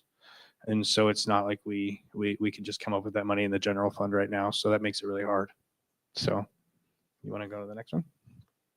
God, my slides are just not showing up very well on this. They looked pretty before I sent it, I promise. All right. So what we do know is this. So Title I and IDEA, which is our special ed, those are still going to be funded. Those have never been at question. The one thing I was a part of a big training today from a big national side. The one thing they did say is that Title I, even the whole spectrum of this was like, hey, we're going to just take this money. We're not cutting it, and we're just going to send it to the states to be able to do it with it, which is actually incorrect. They've already started whittling down. You can see with these grants what they're doing. Even Title I has some cuts that they're looking at in the budget going forward to be able to do. So we're not exactly sure how that's going to be when that's done, and which entities are actually going to be in charge of that. Because as you guys probably know as well, State Department of Education's future status is unknown as well, and they're starting to farm out the different parts of Department of Education to the different other agencies, and that it's been something they've been trying to do. I think Reagan tried to do it years ago, but now they're truly trying to get through it. I'm not saying good or bad or indifferent on that. Federal department, not State Department. Yeah, a state. Yeah, so federal department. So the difficulty is, and what we don't know is how it's really going to happen, and what rules could potentially be renegotiated at a state level as opposed to a federal level. That's what we don't know, and what kind of mandates will go away. That's what what we're seeing right now is just a cut in funds with no mandate changes, which doesn't really work for us. And so that's where we're not sure. When they're talking about block grants instead of usual, those type of things, if we get the same amount and the state brings it here, and can do something different with it. I don't have a lot of faith in our legislators right now to do something effective with it, but it is something that could give us some rationale. I'll give a good example of this. IDEA. The allocation method for IDEA right now, based on a national level, is based on your enrollment. Has nothing to do with how many students you have or the type of students you have. So whereas we have a pretty decent sized enrollment, but we have a 15% SPED population, whereas opposed to some of our neighbors they have a much bigger enrollment, but they don't have the SPED population that we do in percentage. They get more money because of it. So it really hurts us, I think, because our population is declining, but our SPED population is increasing. So when we're getting less money for SPEDs because it's based on population, but our SPED needs are actually growing every single year, it really, truly hurts us. So hopefully, if this truly does come out, that might allow our states to actually have a little bit of different presentation to it and be able to help us with that. I don't know yet. I have no idea how that's working yet. So those are the things we're having to look at. Again, I said before, we don't know what's coming out of the State Department of Education. And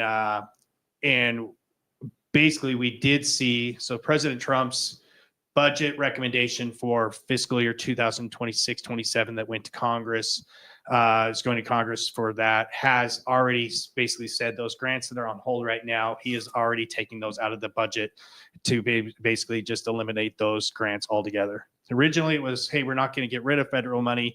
We're just going to send it to the states, but we're now seeing all that happen with this. And so that's what we're worried about now. There are beliefs, and even in this webinar that I was a part of, they basically believe that they do not believe this could happen. Even if that was the case, they think that a lot of the Democrats will hold that hostage in any kind of negotiation settings. But we never know what ultimately what that means is government shutdown, what happens in the end. And there's not a lot of bipartisan help within the aisle because they're so worried right now of them coming back and basically taking money back, similar to the PBS stuff that's happening right now in the House, where they're now pulling money back from PBS and some of the other grants that they've already allocated. And there's a lot of infighting between government right now. But Randy with that. didn't want to get political. No, I'm just telling you the reality of what's happening here. No, and and I- so, and I so think no we- one really wants to No, we come all into see a it, and I bipartisan think we agreement. understand that. I think just looking at where we are right here, I think the district is doing a really good job, Randy included, in anticipating the what ifs and what Trying. might happen. So I appreciate the information that you're bringing, but honestly, we don't know, and we don't have a whole lot of control over it when it comes to feds. But preparing for, I think, is really what we're. Yeah, and hardest thing, and at least I got some, and I didn't put it on any of these because I was just really kind of focusing on federal. The other thing was it didn't help when our governor said that our state revenues were down, so we could have anywhere from 2 to 6% reduction. Now, we have gotten some word from our state that has said, no, the governor didn't mean to throw that out. He just said, well, we say that every year just in case. Yeah. And you said Just that a to little bit prepare more broad yourself, than what yeah. you ever did before. And so our state is working with, if they do make any cuts this year, that they'll take it out of PSIF instead of just actually out of our money. And so that's what really worried me more than anything is we're already kind of dipping in the fund balance to make this year's budget work. And then if we were to get cut from the state and now we just got this 1.6, there's just no way to absorb it. I mean, Right. we're just going to go broke. And I always hate that to happen to our district, but there's not much we can do. And normally we can kind of foresee this. Like we said, I've been looking for a year in advance, but I've never seen any time in my career, even when I was auditing before, somebody in that federal level just wipe So quick. grants away like they have. And it's just been a whole new dichotomy that usually you get sometime they tell you a year in advance, hey, this is going away. This is going away.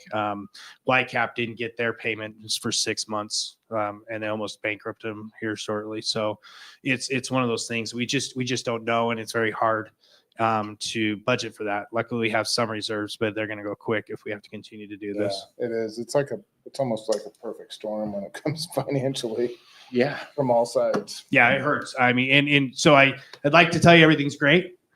This is one of those things that we have no knowledge yet until they do. We'll be ready for it. I mean, fortunately, if we get no money, then those are the hard decisions we'll have to make, and we will make those. Yeah. But it really is a detriment to our staff, who are wonderful, wonderful people that we would never wanted to do this to them had we had this money pooled. Yeah, absolutely agreed. I don't envy the position that you, Dr. Russell, are in. Or Yep. So with that, Chair Kirkman, trustees, just, any staff or any folks that may watch this board meeting, we will have more information, I think, here in the next couple of weeks. We're going to try to wait it out a little bit more. But likely by 1st of August-ish, we will have to start making some decisions around positions and jobs where folks are funded, or what a position or job might look like, or what programs may not be able to have funding for. As Mr. Dewey said, we only have a certain amount of reserves that will last us a certain time period. And then we're going to have to make some adjustments or some cuts on programs and positions. Yeah. It's just the reality of where we're at. And honestly, we will use those reserves to the extent, and we use those for every year for Sure. that same reason. So it's not like we don't want to use it. The main issue as well is we can't shift that money to somewhere and then all of a sudden they decide to bring it back, because once we shift it and we try to bring it back, then that's called supplanting, and we can't do that. It's against the law. So at that point in time, we actually have to kind of keep it in there and kind of play this waiting game until we realize. Well, and then we you don't have to get come it. up with bail money and everything else, Start shifting Yeah. funds You and the bail. around. Wonder where you got that money from. Should the, ABC, is that what it is? ABC bail bonds? should the federal government come to their senses and we get this money, how quickly would we receive the payment since we're kind of floating this thing out of savings? So the payment side, I'm not really worried about, because everything we do is retroactive anyway. So we actually spend the money first and then we go get the money out. The reality is right now what happens is we have a state, which is called a GRA system, grant reimbursement system. And that's the same way level at the Fed level. As soon as they basically populate the budgets in there, then it's ready to go. And they just pull when we pull, if that makes sense.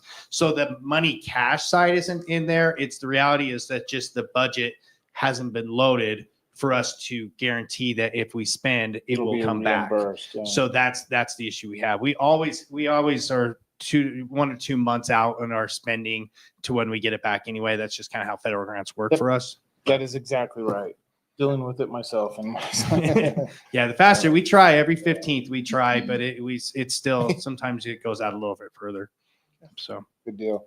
Well, I know it's not what you want to tell us, but appreciate the reality check. And I think it's good for people to know that, hey, this is what we're dealing with. yeah, and we're trying everything we can. If we Yep. had a little bit more reserves, we would. This is like the perfect storm for us this year, which is just, I haven't seen it in the past. When COVID happened, we got Esther. Yeah. And it saved our bacon, but this time we do not have anything like that. So, and I don't see something like that coming. All right, Dr. Yeah, sure, Kirkland. Anything else? No, that's it. No. Last My item we doom have. gloom. Thank you, Mr. Dewey. Last item we have is superintendent's report. You'll see there's 2 items on there. One is federal programs updating. We already kind of discussed that a little bit. Just wanted folks to know that we do have some plans. Are not ready to implement those plans, hoping that something happens. We have talked to other school districts, and many school districts are in the sit and wait mode, just like us when it comes to those funds. I'm hoping that something happens. And like I said, probably around the 1st of August-ish, we will start informing staff folks and broader community is if we have to start making some changes on that. But hopefully, we're at the 21st. We can maybe get some information here in the next 10 days or so. Hiring update. Wanted to update the board as to where we are in hiring a couple of things. We have about 20-ish positions open for certified right now. About 8 of those are special ed, which is a higher number than we'd like, being July 21st. So would like to see that. A couple other positions and basic teaching normal positions that were around, but we're not, it's pretty normal, I guess, this time of year. Returning employees or employees that have left us, we're at 91, which is the lowest we've been in the last 5 years. So that is great. We're about 11.7% or 11.4% turnover. Last year we had 107 leave us. So it is less. We were at 12.7% last year. So we're pleased that it seems like we're retaining more staff, which is important for us because it's easier to retain than it is to hire and recruit. It's cheaper too. And cheaper, absolutely. So we think we'll be able to open school fully staffed. It is, we're still 3 weeks out. It's classified. I think we have about 16 positions open and classified. And a lot of that's because we've kind of frozen our classified hiring because we may need to move some of these folks that are federally funded into some of those positions. So we've kind of put a halt on that. That's why that number is a little higher. So overall, not overly alarmed. A little concerned around the special ed because that's hard to find in this late in the game. But I think we're doing okay, especially when it comes to retaining. So it's really good. I think I'm pleased with seeing that number. Would love to get that under 10%. And that would be an ultimate goal for us if we could ever do that. But so far, 91 is a good number. Just to put it in context, I think 3 or 4 years ago, we had 143. So we've made a lot of progress in 3 or 4 years. I remember that. Very good. Trustees, any questions, comments? All right. Well, Dr. Russell, thank you so much. Stauffer and everybody, thank you. If there's nothing else, then we are adjourned.